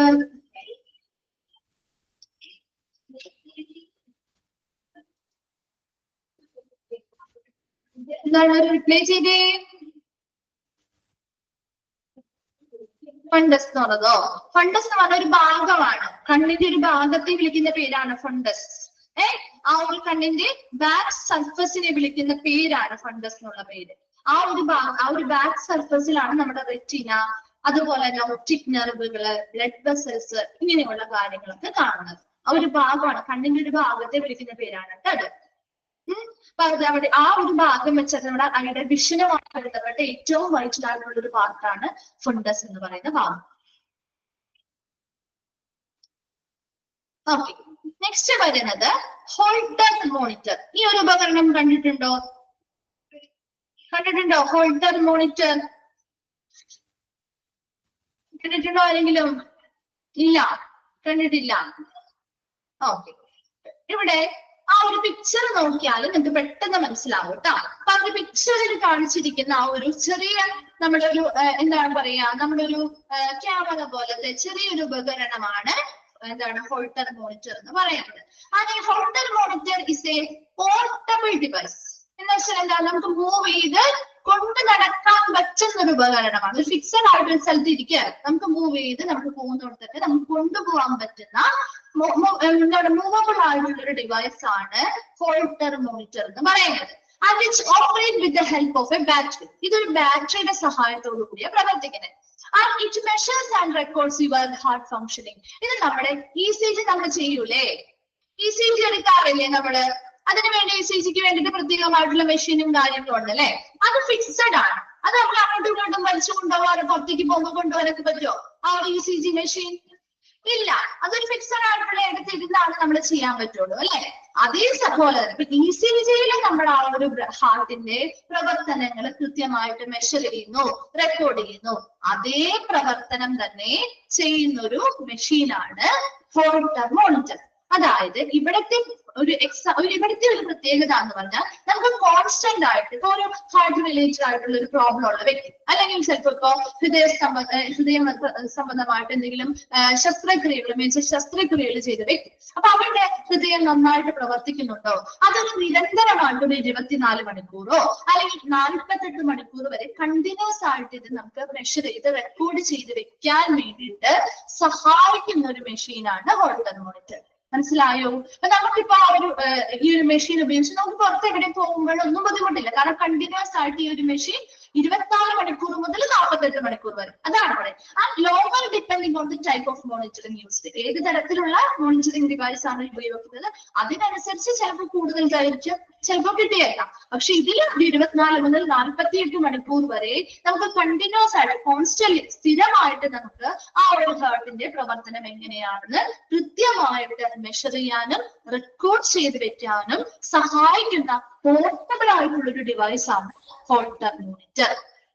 ക്ലിയർ ആണോ? അപ്പൊ ഇത് ബാറ്ററിയുടെ സഹായത്തോടുകൂടിയാണ് വർക്ക് ചെയ്യുന്നത്. അതുകൊണ്ട് തന്നെ നമുക്ക് ഒരുപാട് മണിക്കൂർ, 24 മുതൽ 48 മണിക്കൂർ വരെ, ഓക്കെ, അത് കൂടുതൽ നമുക്ക് ആ ഒരു ബാറ്ററിയുടെ ആ ഒരു സഹായം ഉള്ളത് കൊണ്ട് തന്നെ ചിലപ്പോൾ സാധിച്ചെന്ന് വരില്ല. അപ്പൊ അതിനനുസരിച്ച് instrument has the size of A small camera, ഒരു ചെറിയ ക്യാമറയുടെ സൈസിലുള്ള ഒരു ഉപകരണമാണ് ഈ ഒരു ഫോൾട്ടർ മോണിറ്റർ എന്ന് പറയുന്നത്. ഇതൊന്ന് ചോദിച്ചു കണ്ടിട്ടുണ്ട് കേട്ടോ. It has wires with silver dollar size. ഇതിൽ നിന്ന് വയറ് പോയിരിക്കുന്നത് കണ്ടോ? നമ്മളൊരു ECG എടുക്കുമ്പോൾ നമ്മുടെ ബോഡിയിൽ ഇങ്ങനെ ഇലക്ട്രോഡ്സ് കണക്ട് ചെയ്യാറില്ലേ? ചെറിയ സൈസുള്ള ഇലക്ട്രോഡ്സ് വെച്ചിട്ട് അതിന് മുകളിൽ ഒരു സ്റ്റിക്കർ ഒട്ടിക്കും അല്ലേ? അതെ, കണ്ടിട്ടില്ലേ ECG ചെയ്യുമ്പോ?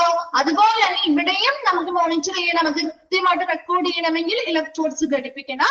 അത് നമ്മുടെ സ്കിന്നിലേക്ക് ഘടിപ്പിക്കുന്നു. അതിനുശേഷം ആ വയർസ് എല്ലാം ഈ പറയുന്ന ആ ഒരു ഡിവൈസിലേക്ക് കണക്ട് ചെയ്യുന്നു. അതിലൂടെ 24 മണിക്കൂർ മുതൽ 48 മണിക്കൂർ വരെ കോൺസ്റ്റന്റ് ആയിട്ട് സ്ഥിരമായിട്ട് നമുക്ക് ആ ഒരു പേഷ്യന്റിന്റെ ഹൃദയത്തിന്റെ പ്രവർത്തനം എങ്ങനെയാണെന്നുള്ളത് കൃത്യമായിട്ട് മെഷർ ചെയ്യാനും റെക്കോർഡ് ചെയ്യാനും സാധിക്കുന്ന ഒരു ഉപകരണമാണ് ഫോൾട്ടർ മോണിറ്റർ. ഇത് ബാറ്ററിയുടെ സഹായത്തോടു കൂടിയാണ് പ്രവർത്തിക്കുന്നത്. ഇതൊരു പോർട്ടബിൾ ഡിവൈസുമാണ്. ക്ലിയർ ആണോ? പോർട്ടബിൾ മോണിറ്റർ ഓക്കെ ആണോ? ചോദിക്കാറുണ്ട് കേട്ടോ. പോർട്ടബിൾ മോണിറ്റർ ചോദിക്കാറുള്ള ഒരു ഭാഗമാണ് കേട്ടോ. അടുത്തതാണ് കാർഡിയാക് ടേബിൾ. ഇത് കണ്ടിട്ടുണ്ടോ ഹോസ്പിറ്റലിൽ ചെല്ലുമ്പോ? കാർഡിയാക് ടേബിൾ, ഈ ഒരു ടേബിൾ കണ്ടിട്ടുണ്ടോ ആരെങ്കിലും? ഇല്ല, കണ്ടിട്ടുണ്ട്. ഓക്കെ, ചിലര് കണ്ടിട്ടുണ്ട്, ചിലര് കണ്ടിട്ടില്ല അല്ലെ? ഓക്കെ, ഈ ഒരു കാർഡിയാക് ടേബിൾ എന്താന്ന് വെച്ചാൽ table in the hospital for patients use when hospitalised. ഒരു ഹോസ്പിറ്റലൈസ്ഡ് ആവുന്ന പേഷ്യൻസിന് ഉപയോഗിക്കാവുന്ന ഒരു ടേബിൾ ആണ് കാർഡിയാക് ടേബിൾ എന്ന് പറയുന്നത്. Bed table set in front with a pillow on it. ഇത് നമുക്ക് ബെഡ് ടേബിൾ ആയിട്ട് ഉപയോഗിക്കാം. അതെപ്പോഴാ? അതിന്റെ ഫ്രണ്ട് ഭാഗത്ത് ഒരു പില്ലോ വെച്ച് കഴിഞ്ഞാൽ നമുക്ക് ഇതൊരു ബെഡ് ടേബിൾ ആയിട്ട് ഉപയോഗിക്കാം. ആ patients can incline forward and take rest. പേഷ്യൻസിനെ ഇങ്ങനെ മുന്നോട്ട് ആഞ്ഞിരുന്ന ഒരു റെസ്റ്റ് ചെയ്യുന്ന രീതിയിൽ നമുക്കത് ഉപയോഗിക്കാം. And table without a pillow, ഒരു പില്ലോ ഇല്ലെങ്കിൽ അവിടുത്തെ സ്റ്റാഫുകൾക്ക് എന്തെങ്കിലും എഴുതാനോ അല്ലെങ്കിൽ മീൽസ് ഭക്ഷണം കഴിക്കാനോ ഒക്കെ നമുക്കിത് ഉപയോഗിക്കാം. അങ്ങനെ പല രീതിയിൽ നമുക്ക് ഉപയോഗിക്കാവുന്ന ഒരു ടേബിൾ ആണ് cardiac table. are used for patients with cardiac condition and asthma. ഇപ്പൊ cardiac condition ഉള്ള അല്ലെങ്കിൽ ആസ്മ ഒക്കെ ഉള്ള ഒരു പേഷ്യൻസിന് അവർക്ക് ട്രീറ്റ്മെന്റ് കൊടുക്കുന്നതിന് വേണ്ടി ചരിച്ച് കിടക്കണമെങ്കിൽ അല്ലെങ്കിൽ കുറച്ച് പൊന്തി കിടക്കണമെങ്കിലോ അല്ലെങ്കിൽ നേരെ കിടക്കണമെങ്കിലോ അത് നമുക്ക് ഉപയോഗിക്കാൻ പറ്റുന്ന ഒരു ടേബിൾ ആണ് കാർഡിയാക് ടേബിൾ എന്ന് പറയുന്നത്. പല ഉപയോഗങ്ങളുണ്ട്. ഒരു ഹോസ്പിറ്റലൈസ്ഡ് ആയിട്ടുള്ള പേഷ്യൻസിന് ഈ ഒരു കാർഡിയാക് ടേബിൾ ഒരു ടേബിൾ ആയിട്ട് കാർഡിയാക് ടേബിൾ ഉപയോഗിക്കാവുന്നതാണ്. അവർക്കൊരു ബെഡ് ആക്കി ഇത് ഉപയോഗിക്കണമെങ്കിൽ അതിന്റെ ഫ്രണ്ട് പോർഷനിൽ ഒരു പില്ലോ ഇട്ട് ഒരു ബെഡായിട്ട് ഉപയോഗിക്കാം. അതുപോലെ തന്നെ കുറച്ചൊക്കെ ചരിഞ്ഞിരുന്ന് റെസ്റ്റ് എടുക്കണമെങ്കിൽ അങ്ങനെയും ചെയ്യാം. അല്ല പില്ലോ ഇല്ലാന്നുണ്ടെങ്കിൽ അവിടെയുള്ള സ്റ്റാഫുകൾക്ക് എഴുതാനും അല്ലെങ്കിൽ മീൽസ് ഉച്ചഭക്ഷണമൊക്കെ കഴിക്കാനും ഇത് ഉപയോഗിക്കാം. അതുപോലെ തന്നെ കാർഡിയാക് കണ്ടീഷനുള്ള ആസ്മയൊക്കെ ഉള്ള പേഷ്യൻസിന് ട്രീറ്റ്മെന്റുകൾ കൊടുക്കാൻ അല്ലെങ്കിൽ അവർക്ക് കൃത്യമായ പൊസിഷനുകളിൽ അവർ ഇരുത്താനും മരുന്നുകൾ ഡെലിവർ ചെയ്യാനും നമുക്കിത് ഉപയോഗിക്കാവുന്നതാണ്. ക്ലിയർ ആണോ കാർഡിയാക് ടേബിള്?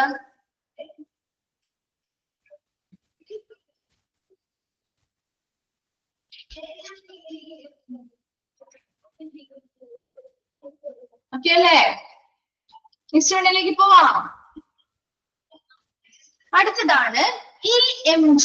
EMG എന്ന് പറഞ്ഞാൽ ഇലക്ട്രോ മയോഗ്രഫി. ഒന്ന് അണ്ടർലൈൻ ചെയ്ത് വെക്കണം കേട്ടോ. അങ്ങനെയുള്ള ഷോർട്ട് വേർഡ്സും എക്സ്പാൻഡഡ് ഫോമുകളും ഒന്ന് അണ്ടർലൈൻ ചെയ്യണേ.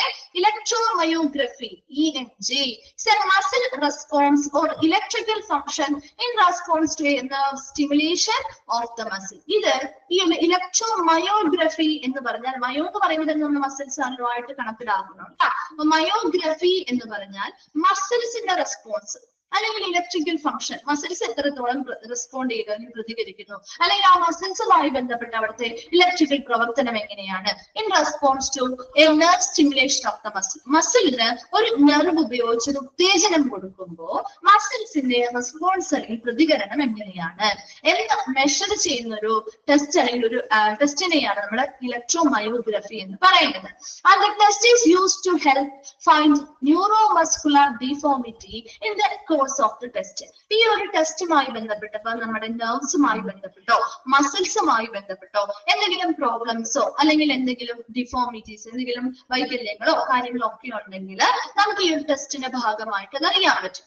And one or more small needles, also called electrodes, are connected through the skin in the muscle. അപ്പൊ സ്കിന്നിലൂടെ നമ്മുടെ മസിൽസിലേക്ക് ഒരു സ്മോൾ ഒന്നോ അതിൽ കൂടുതലോ ചെറിയ നീഡിൽസ് അല്ലെങ്കിൽ ഇലക്ട്രോഡുകൾ നമ്മുടെ സ്കിന്നിലൂടെ ഇൻസേർട്ട് ചെയ്ത് നമ്മുടെ മസിൽസുമായിട്ട് കണക്ട് ചെയ്ത് വെക്കുകയും അതിലൂടെ നമ്മൾ ഒരു സ്റ്റിമുലേഷൻ അല്ലെങ്കിൽ ഒരു ഉത്തേജനം കൊടുക്കുകയും ഉത്തേജനത്തിന്റെ ഫലമായിട്ട് നമ്മുടെ മസിൽസ് എങ്ങനെയാണ് അതിനെ പ്രതികരിക്കുന്നത് അല്ലെങ്കിൽ റെസ്പോണ്ട് ചെയ്യുന്നത് എന്ന് നോക്കി അതിനനുസരിച്ചാണ് ആ ഭാഗവുമായി ബന്ധപ്പെട്ട നെർവ്സിനോ മസിൽസിനോ എന്തെങ്കിലും പ്രോബ്ലംസോ കാര്യങ്ങളോ ഉണ്ടോ, ശരിയായ രീതിയിൽ പ്രവർത്തിക്കുന്നില്ലേ, അവിടെ എന്തെങ്കിലും വൈകല്യങ്ങളോ അല്ലെങ്കിൽ എന്തെങ്കിലും ബുദ്ധിമുട്ടുകളോ ഉണ്ടായിട്ടുണ്ടോ, പ്രോബ്ലംസ് എന്തെങ്കിലും ഉണ്ടോ എന്നൊക്കെ കണ്ടുപിടിക്കാനായിട്ട് നമ്മൾ ഉപയോഗിക്കുന്ന ഒരു ടെസ്റ്റ് ആണ് ഇലക്ട്രോ മയോഗ്രഫി അല്ലെങ്കിൽ EMG എന്ന് പറയുന്നത്. അപ്പൊ ആ ഒരു മയോ എന്ന പേര് ഓർക്കുമ്പോൾ തന്നെ നിങ്ങൾ മസിൽസുമായിട്ട് കണക്ട് ചെയ്യാം കേട്ടോ. ക്ലിയർ ആണോ EMG? അതുപോലെ എക്സ്പാൻഡഡ് ഫോമും ഷോർട്ട് ഫോംസും നോക്കി വെക്കണേ. ക്ലിയർ ആണോ? EMG ക്ലിയർ ആണോ? ഓക്കെ. അടുത്തതാണ് എയർവേ. ഇത് പറയാലോ അല്ലെ? എയർവേ എന്ന് പറഞ്ഞാൽ it's a medical device called airway or adjunct. ഇതൊരു മെഡിക്കൽ ഡിവൈസ് ആണ്. എയർവേ അല്ലെങ്കിൽ അഡ്ജന്റ് എന്ന് പറഞ്ഞ ഒരു മെഡിക്കൽ ഡിവൈസ് ആണ്. It is use to sustain or open a patient airway. നമ്മൾ എന്തിനു വേണ്ടി ഈ ഒരു എയർവേ ഉപയോഗിക്കുന്ന? പേഷ്യന്റിന്റെ എയർവേ അല്ലെ ഓപ്പൺ ചെയ്യാൻ അല്ലെങ്കിൽ അത് ഓപ്പൺ ആയിട്ട് നിലനിർത്താൻ വേണ്ടി ഉപയോഗിക്കുന്ന ഒരു മെഡിക്കൽ ഡിവൈസ് ആണ് എയർവേ അല്ലെങ്കിൽ അഡ്ജന്റ് എന്ന് പറയുന്നത്. And it does this by preventing the tongue from dropping the epiglottis, which could prevent the person from breathing. ഇപ്പൊ ചിലപ്പോ അനസ്തീഷ്യ ഒക്കെ കൊടുത്ത് എന്തെങ്കിലും സർജറിയുമായി ബന്ധപ്പെട്ടൊക്കെ ചെയ്യുമ്പോൾ ചിലപ്പോ പേഷ്യൻസിന്റെ നാക്കിനുള്ളിലേക്ക് വരുന്നിട്ട് നമ്മുടെ എപ്പിഗ്ലോട്ടിസ്, അതായത് എപ്പിഗ്ലോട്ടിസ് എന്ന് പറഞ്ഞാൽ എന്താ ശരിക്കും? നമ്മുടെ ഭക്ഷണം ശ്വാസകോശത്തിലേക്ക് പ്രവേശിക്കുന്നതിന് തടയുന്ന ഒരു ഭാഗമാണ് എപ്പിഗ്ലോട്ടിസ് അല്ലെ? ആ എപ്പിഗ്ലോട്ടിസിനെ ചിലപ്പോൾ ചെന്ന് മൂടാനും റാപ്പ് ചെയ്യാനും പൊതിയാനും അതുവഴി ആളുകൾ ആ പേഷ്യന്റിന് ചിലപ്പോൾ ബ്രീതിങ് ഡിഫിക്കൽട്ടിയോ കാര്യങ്ങളോ ഒക്കെ വന്നു കഴിഞ്ഞാൽ അങ്ങനെയുള്ള കാര്യങ്ങളൊക്കെ അവോയ്ഡ് ചെയ്യാൻ അല്ലെങ്കിൽ തടയുന്നതിന് വേണ്ടി കൃത്യമായിട്ട് ആ ഒരു പേഷ്യന്റിന്റെ എയർവേ ഓപ്പൺ ചെയ്ത് നിർത്താൻ വേണ്ടി നമ്മളെ സഹായിക്കുന്ന ഒരു മെഡിക്കൽ ഡിവൈസ് ആണ് എയർവേ അല്ലെങ്കിൽ അഡ്ജന്റ് എന്ന് പറയുന്നത്. It's used to sustain or open a patient airway. ഒരു പേഷ്യന്റിന്റെ എയർവേ ഓപ്പൺ ചെയ്ത് നിർത്താൻ അല്ലെങ്കിൽ അത് ഓപ്പൺ ആയിട്ട് തന്നെ നിലനിർത്താൻ വേണ്ടി സഹായിക്കുന്ന ഒരു മെഡിക്കൽ ഡിവൈസ് ആണ്. അപ്പൊ അത് ചിലപ്പോ ചില സമയങ്ങളിൽ ഇപ്പൊ പ്രധാനമായിട്ടും സർജറി കാര്യങ്ങളൊക്കെ ചെയ്യുന്ന സമയത്ത് നമ്മുടെ നാക്ക്, നമ്മുടെ ടങ് താഴേക്ക് ഇറങ്ങിപ്പോയി നമ്മുടെ എപ്പിഗ്ലോട്ടിസിനെ ചെന്ന് ട്രാപ്പ് ചെയ്യാൻ അല്ലെങ്കിൽ പൊതിയാനായിട്ട് ചിലപ്പോൾ സാഹചര്യങ്ങൾ ഉണ്ടാവാറുണ്ട്, അൺകോൺഷ്യസ് ആയതുകൊണ്ട് തന്നെ. ആ സമയത്ത് അങ്ങനെ വന്നാൽ നമുക്ക് ബ്രീതിങ് ഡിഫിക്കൽട്ടീസ് ഉണ്ടാവാം. അപ്പൊ അങ്ങനെയുള്ള ബ്രീതിങ് ഡിഫിക്കൽട്ടി കാര്യങ്ങൾ ഇതൊന്നും ഉണ്ടാവാതെ തടയുന്നതിന് വേണ്ടി നമ്മൾ ഈ ഒരു എയർവേ പ്ലേസ് ചെയ്തുകൊണ്ട് അവരുടെ ആ ഒരു എപ്പോഴും അവരുടെ ലെൻസിലേക്കുള്ള ആ ഒരു എയർ പാസേജ് ഓപ്പൺ ചെയ്തതിൽ നിലനിർത്തുകയാണ് ചെയ്യുന്നത്. അതിനു വേണ്ടി സഹായിക്കുന്ന ഒരു ഉപകരണമാണ് മെഡിക്കൽ ഡിവൈസ് ആണ് എയർവേ അല്ലെങ്കിൽ അഡ്ജന്റ് എന്ന് പറയുന്നത്. ക്ലിയർ ആണോ? ഓക്കെ ആണോ?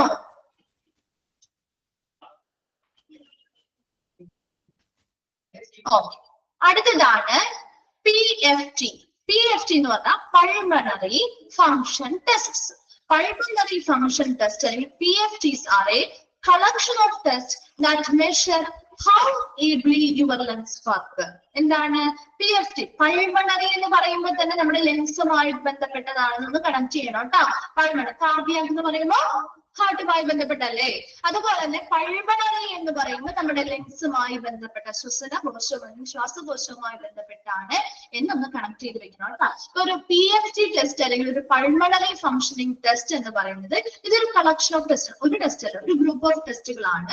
That measure how ably your lungs work. നമ്മുടെ ലങ്സ്, നമ്മുടെ ശ്വാസകോശം എത്രത്തോളം നന്നായി വർക്ക് ചെയ്യുന്നത് നമുക്ക് മനസ്സിലാക്കാൻ വേണ്ടി അല്ലെങ്കിൽ മെഷർ ചെയ്യാൻ വേണ്ടി ഉപയോഗിക്കുന്ന ഒരു സെറ്റ് ഓഫ് ടെസ്റ്റുകളെ, ഒരു കളക്ഷൻ ഓഫ് ടെസ്റ്റുകളെയാണ് നമ്മൾ പൾമണറി ഫംഗ്ഷൻ ടെസ്റ്റുകൾ എന്ന് പറയുന്നത്. And this contains how well you are capable of breathing. എത്ര നന്നായിട്ട് നമുക്ക് ബ്രീത്ത് ചെയ്യാനുള്ള കഴിവുണ്ട്. And how effective. എവിടെ നിന്നുള്ള കഴിവ്? How ably your lungs work. നമ്മുടെ ലങ്സ് എത്രത്തോളം നല്ല രീതിയിൽ എത്രത്തോളം കഴിവിൽ വർക്ക് ചെയ്യുന്നുണ്ട് എന്ന് മനസ്സിലാക്കാൻ അല്ലെങ്കിൽ ഇന്ന് മെഷർ ചെയ്യാൻ വേണ്ടിയിട്ടുള്ള ഒരു കളക്ഷൻ ഓഫ് ടെസ്റ്റുകൾ എന്ന് ഉദ്ദേശിക്കുന്നത്. Okay, then this contains how well you are capable of breathing. എത്ര നന്നായിട്ട് നമുക്ക് ബ്രീത്ത് ചെയ്യാനുള്ള കഴിവുണ്ട്.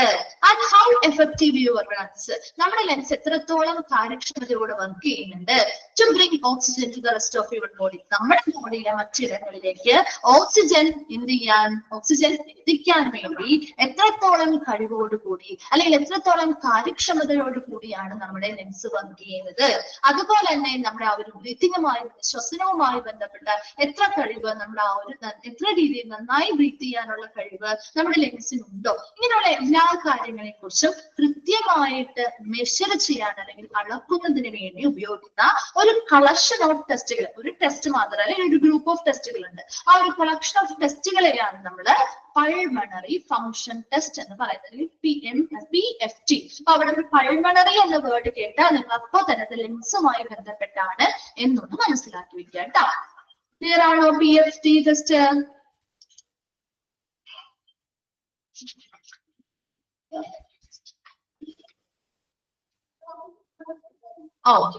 അടുത്തത് യൂറോഫ്ലോമീറ്റർ. യൂറോഫ്ലോമീറ്റർ എന്ന് പറഞ്ഞാൽ ഈസ് എ ഡയഗ്നോസ്റ്റിക് ടെസ്റ്റ്. യൂറോഫ്ലോമെട്രി എന്ന് പറഞ്ഞാൽ, യൂറോഫ്ലോമീറ്റർ എന്ന് പറഞ്ഞാൽ ആ ഒരു മെഷീനെയാണ്, ആ ഒരു ഡിവൈസിനെ പറയുന്നത്. ഇവിടെ ഇപ്പൊ ആ ഒരു ടെസ്റ്റിനെയാണ് യൂറോഫ്ലോമെട്രി എന്ന് പറയുന്നത്. It's A diagnostic test which is used to measure the flow of urine in the course of urination. നമ്മൾ ആ യൂറിനേറ്റ് ചെയ്യുന്ന സമയത്ത് അല്ലെങ്കിൽ നമ്മൾ മൂത്രം ഒഴിക്കുന്ന സമയത്ത് നമ്മുടെ ആ യൂറിന്റെ ഫ്ലോ, ഒഴുക്ക് എത്രത്തോളം ഉണ്ട് എന്ന് മെഷർ ചെയ്യാൻ വേണ്ടി ഉപയോഗിക്കുന്ന ഒരു ടെസ്റ്റ് ആണ് യൂറോഫ്ലോമെട്രി എന്ന് പറയുന്ന diagnostic test. The speed of urine flow is calculated. അപ്പൊ എത്ര സ്പീഡിൽ അല്ലെങ്കിൽ എത്ര സ്പീഡിലാണ് നമ്മൾ ആ ഒരു യൂറിൻ പാസ് ചെയ്യുന്നത് അത് കൃത്യമായിട്ട് ഈ ഒരു മെഷീൻ ഉപയോഗിച്ച് കാൽക്കുലേറ്റ് ചെയ്യുകയും electronically and evaluate how well the urinary tract worked. അപ്പൊ ആ ഒരു യൂറിന്റെ ഫ്ലോ നോർമൽ ആയിട്ടുള്ള നമ്മളൊരു യൂറിനേഷൻ നടത്തുന്ന സമയത്ത് ഒരു പേഷ്യന്റിന്റെ ആ ഒരു യൂറിൻ ഫ്ലോ എത്രത്തോളം ഉണ്ട്, അവിടെ എത്ര സ്പീഡിലാണ് ആ ഒരു യൂറിൻ ഫ്ലോ നടക്കുന്നത്, ഇങ്ങനെയുള്ള കാര്യങ്ങൾ ഇലക്ട്രോണിക്കലി ഈ ഒരു മെഷീന്റെ സഹായത്തോടു കൂടി കൃത്യമായിട്ട് കാൽക്കുലേറ്റ് ചെയ്യും. അതിനനുസരിച്ച് നമ്മുടെ യൂറിനറി ട്രാക്ട് വർക്ക് ചെയ്യുന്നത്, നമ്മുടെ എന്താണ് യൂറിനറി ട്രാക്ട് സിസ്റ്റം നമുക്ക് അറിയാലോ അല്ലെ, ഇല്ലേ? ഏതൊക്കെയാണ് നമ്മുടെ യൂറിനറി ട്രാക്ട് സിസ്റ്റത്തിലുള്ള ഭാഗങ്ങൾ ഏതൊക്കെയാ? കിഡ്നി, യൂറിറ്റേഴ്സ്, യൂറിനറി ബ്ലാഡർ, യൂറിത്ര, അല്ലെ?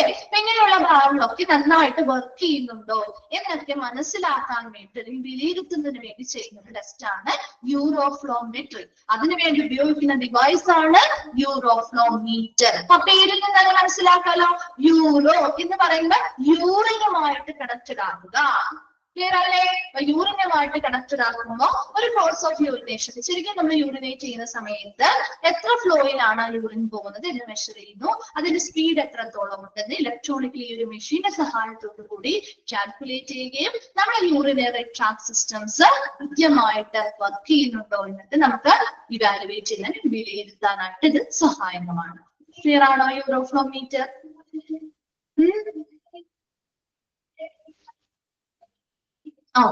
അടുത്തത് ബൈനോക്കുലാർ മൈക്രോസ്കോപ്പ്. ഇത് കണ്ടിട്ടുണ്ടോ? ബൈനോക്കുലാർ മൈക്രോസ്കോപ്പ് ലാബുകളിലൊക്കെ നമ്മൾ പോകുമ്പോൾ കാണുന്നതാണ് ഈ ഒരു മൈക്രോസ്കോപ്പ്. കണ്ടിട്ടുണ്ടോ binocular microscope? The base is the support mechanism. ഇതിന്റെ ഭാഗങ്ങളാണ് കേട്ടോ ആദ്യം പറയുന്നത്. ഇതിന്റെ ബേസ് എന്ന് പറയുന്നത് ഈ ഒരു ഭാഗമാണ്. അതൊരു സപ്പോർട്ടീവ് മെക്കാനിസം കൊടുക്കുന്നതാണ് അല്ലെ, മുകളിലത്തെ ഭാഗങ്ങൾക്ക് സപ്പോർട്ട് ചെയ്ത് കൊടുക്കുന്ന ഒരു ബേസ് ആണ് അതുകൊണ്ടാവുക.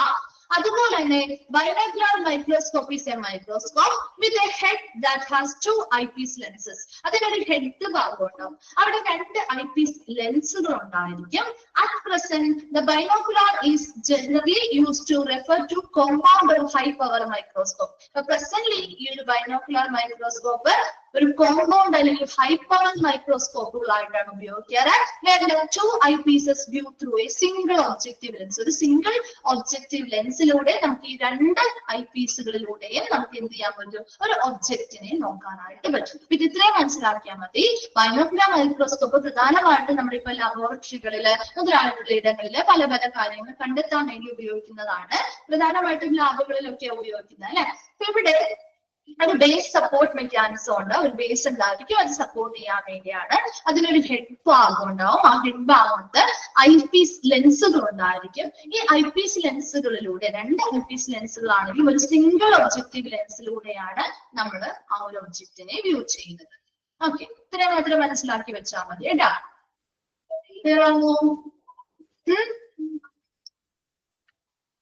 ഓക്കെ. ദെൻ അടുത്തതാണ് സെൻട്രിഫ്യൂജ്. ഈ ഒരു ഉപകരണം എല്ലാവരും കണ്ടു കാണില്ല. ലബോറട്ടറീസിൽ യൂസ് ചെയ്യുന്നതാണ് സെൻട്രിഫ്യൂജ്. കണ്ടിട്ടുണ്ടോ? നിങ്ങൾ ലബോറട്ടറിയിലൊക്കെ പോയിട്ടുണ്ടെങ്കിൽ കണ്ടു കാണും സെൻട്രിഫ്യൂജ്. ഈ ഒരു സെൻട്രിഫ്യൂജ് എന്ന് പറയുന്നത് ലാബിലൊക്കെ കണ്ടിട്ടുണ്ടാവുമല്ലോ അല്ലെ? Centrifuge is a laboratory instrument. ഇത് നമ്മുടെ ലബോറട്ടറിയിൽ ലാബിൽ ഉപയോഗിക്കുന്ന ഒരു ഉപകരണമാണ്. It is use to separate. Centrifuge ചോദിക്കാറുണ്ട് കേട്ടോ, കണ്ടിട്ടുണ്ട്, ചോദിച്ചു കണ്ടിട്ടുണ്ട്. Use to separate fluids, gas or liquid based on their density. അവരുടെ ആ ഫ്ലൂയിഡിന്റെ അല്ലെങ്കിൽ ഗ്യാസിന്റെ അല്ലെങ്കിൽ ആ ഒരു ലിക്വിഡിന്റെ സാന്ദ്രതയ്ക്കനുസരിച്ച് ഇതിനെ നമ്മൾ സെപ്പറേറ്റ് ചെയ്യും.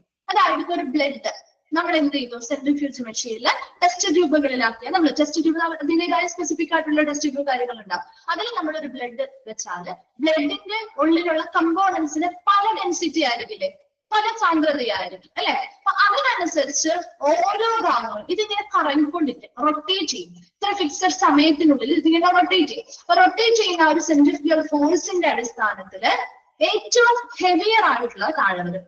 അതിന് കുറച്ചും കൂടി ഹെവിയറിറ്റി കുറവുള്ളവ നടുക്ക് വരും. ഏറ്റവും വളരെ ലൈറ്റ് ആയിട്ടുള്ള മുകളിൽ വരും. അങ്ങനെ ഓരോ ഭാഗങ്ങളും അതിൽ നിന്ന് സെപ്പറേറ്റ് ചെയ്തെടുക്കാൻ പറ്റും. മനസ്സിലായോ? ആ ഒരു ബ്ലഡ് ആണെങ്കിൽ ബ്ലഡിന്റെ ഫ്ലൂയിഡ് ഭാഗത്ത് മുകളിൽ വരും. അതിന് കുറച്ചുകൂടി കട്ടിയുള്ള ഭാഗം നടുക്ക് വരും. നല്ല ഹെവി ആയിട്ടുള്ള ബ്ലഡ് സെൽസോ കാര്യങ്ങളോ ആണെങ്കിൽ അത് ഏറ്റവും അടിയിലായിരിക്കും വരാം. അങ്ങനെ നമുക്ക് ആ ഒരു ഫ്ലൂയിഡിനെയോ ഗ്യാസിനെയോ കെമിസ്ട്രി ലാബിലൊക്കെ ചെയ്ത് കാണും അല്ലെ? അപ്പൊ അവിടെ ഫ്ലൂയിഡിനെയോ ഗ്യാസിനെയോ അല്ലെങ്കിൽ ഏതെങ്കിലും ലിക്വിഡിനെയൊക്കെ നമുക്ക് സെപ്പറേറ്റ് ചെയ്യാൻ വേണ്ടിയിട്ട് ഉപയോഗിക്കുന്ന ഒരു ലബോറട്ടറി ഇൻസ്ട്രുമെന്റ് ആണ് സെൻട്രിഫ്യൂജ് എന്ന് പറയുന്നത്. അപ്പൊ അതിന്റെ സാന്ദ്രതയ്ക്കനുസരിച്ച് ഡെൻസിറ്റിക്ക് അനുസരിച്ചാണ് അവിടെ സെപ്പറേഷൻ നടക്കുക. So separation is attained by spinning a vessel that contain material at high speed. ഒരു ഉയർന്ന സ്പീഡില് ഇതിനുള്ളിലുള്ള ആ ഒരു വെസൽ അല്ലെങ്കിൽ ആ ഒരു പാത്രം എന്ത് ചെയ്യുന്നു? ഈ ഒരു പ്രൊഡക്റ്റ് ഇത് നമ്മൾ ടെസ്റ്റ് ട്യൂബുകളിലാക്കി പ്രത്യേകമായിട്ടുള്ള പൊസിഷനിൽ പ്ലേസ് ചെയ്യുകയും അതെന്ത് ചെയ്യും? ഹൈ സ്പീഡില് ഈ പറയുന്ന ആ ഒരു മെറ്റീരിയൽസ് കറക്കും അല്ലെ? സ്പിന്നിങ് വീൽ അതെന്ത് ചെയ്യും? വെസൽ എന്ത് ചെയ്യുന്നു? വളരെ സ്പീഡില് ഹൈ സ്പീഡിൽ ഇത് കറക്കും. കറങ്ങി കഴിയുമ്പോൾ അവിടെ ഉണ്ടാവുന്ന ഒരു സെൻട്രിഫ്യൂഗൽ ഫോഴ്സിന്റെ അടിസ്ഥാനത്തില് ഹെവിയർ മെറ്റീരിയൽസ്, വളരെ ഹെവി ആയിട്ടുള്ള മെറ്റീരിയൽസ് എന്താണ് lower side of the vessel എന്നാണ് കേട്ടോ അവിടെ ഉദ്ദേശിക്കുന്നത്. അതായത് ആ ഒരു സൈഡിന്റെ ആ ഒരു വെസലിന്റെ അടിയിലാണ് അടിയിൽ വന്ന് അടിയുകയും കുറച്ചും കൂടി അത്രയും ഹെവിയർ അല്ലാത്തവ നടുക്ക് അതുപോലെ തന്നെ ലൈറ്റ് ആയിട്ടുള്ള മുകളിൽ ആ ഒരു ഡെൻസിറ്റിക്ക് അനുസരിച്ച് നമ്മൾ അവിടെ സെപ്പറേഷൻ നടക്കുന്നു. ചെയ്തവരാണെങ്കിൽ പരിചയം ഉണ്ടാവും അല്ലെ? അപ്പൊ നമുക്ക് ആ ഓരോന്നും നമുക്ക് അതിൽ നിന്ന് സെപ്പറേറ്റ് ചെയ്തെടുക്കാൻ പറ്റൂലേ? ഹെവിയർ ആയിട്ടുള്ളതാണെങ്കിൽ അതിന്റെ മുകളിലത്തെ ഓരോരോ ഭാഗങ്ങൾ മാറ്റി നമുക്ക് ആ ഹെവിയർ ആയിട്ടുള്ളതാണ് വേണ്ടതെങ്കിൽ അങ്ങനെ. അപ്പൊ നമുക്ക് കൃത്യമായിട്ട് ടെസ്റ്റുകളോ കാര്യങ്ങളോ ചെയ്യണമെങ്കിൽ ഈ പറയുന്ന സെൻട്രിഫ്യൂജ് ഉപയോഗിച്ചുകൊണ്ട് ഓരോന്നും സെപ്പറേറ്റ് ചെയ്തെടുക്കാൻ പറ്റും. ഓക്കെ ആണോ? ക്ലിയർ ആണോ? നമുക്ക് നെക്സ്റ്റ് ഓരോ നോട്ട് ജസ്റ്റ് ഒന്ന് പറഞ്ഞു വെക്കാം കേട്ടോ, സമയമായി. ഓക്കെ, എന്നാ വേണ്ട നമുക്ക് നെക്സ്റ്റ് ക്ലാസ്സിൽ ഇത്രയും വരെ ഒന്ന് വായിച്ചിട്ട് വരെ അടുത്ത ക്ലാസ്സിൽ വരുമ്പോ നോട്ട്സോ കാര്യങ്ങളുണ്ടെങ്കിൽ ചോദിക്കാം കേട്ടോ. Thank you.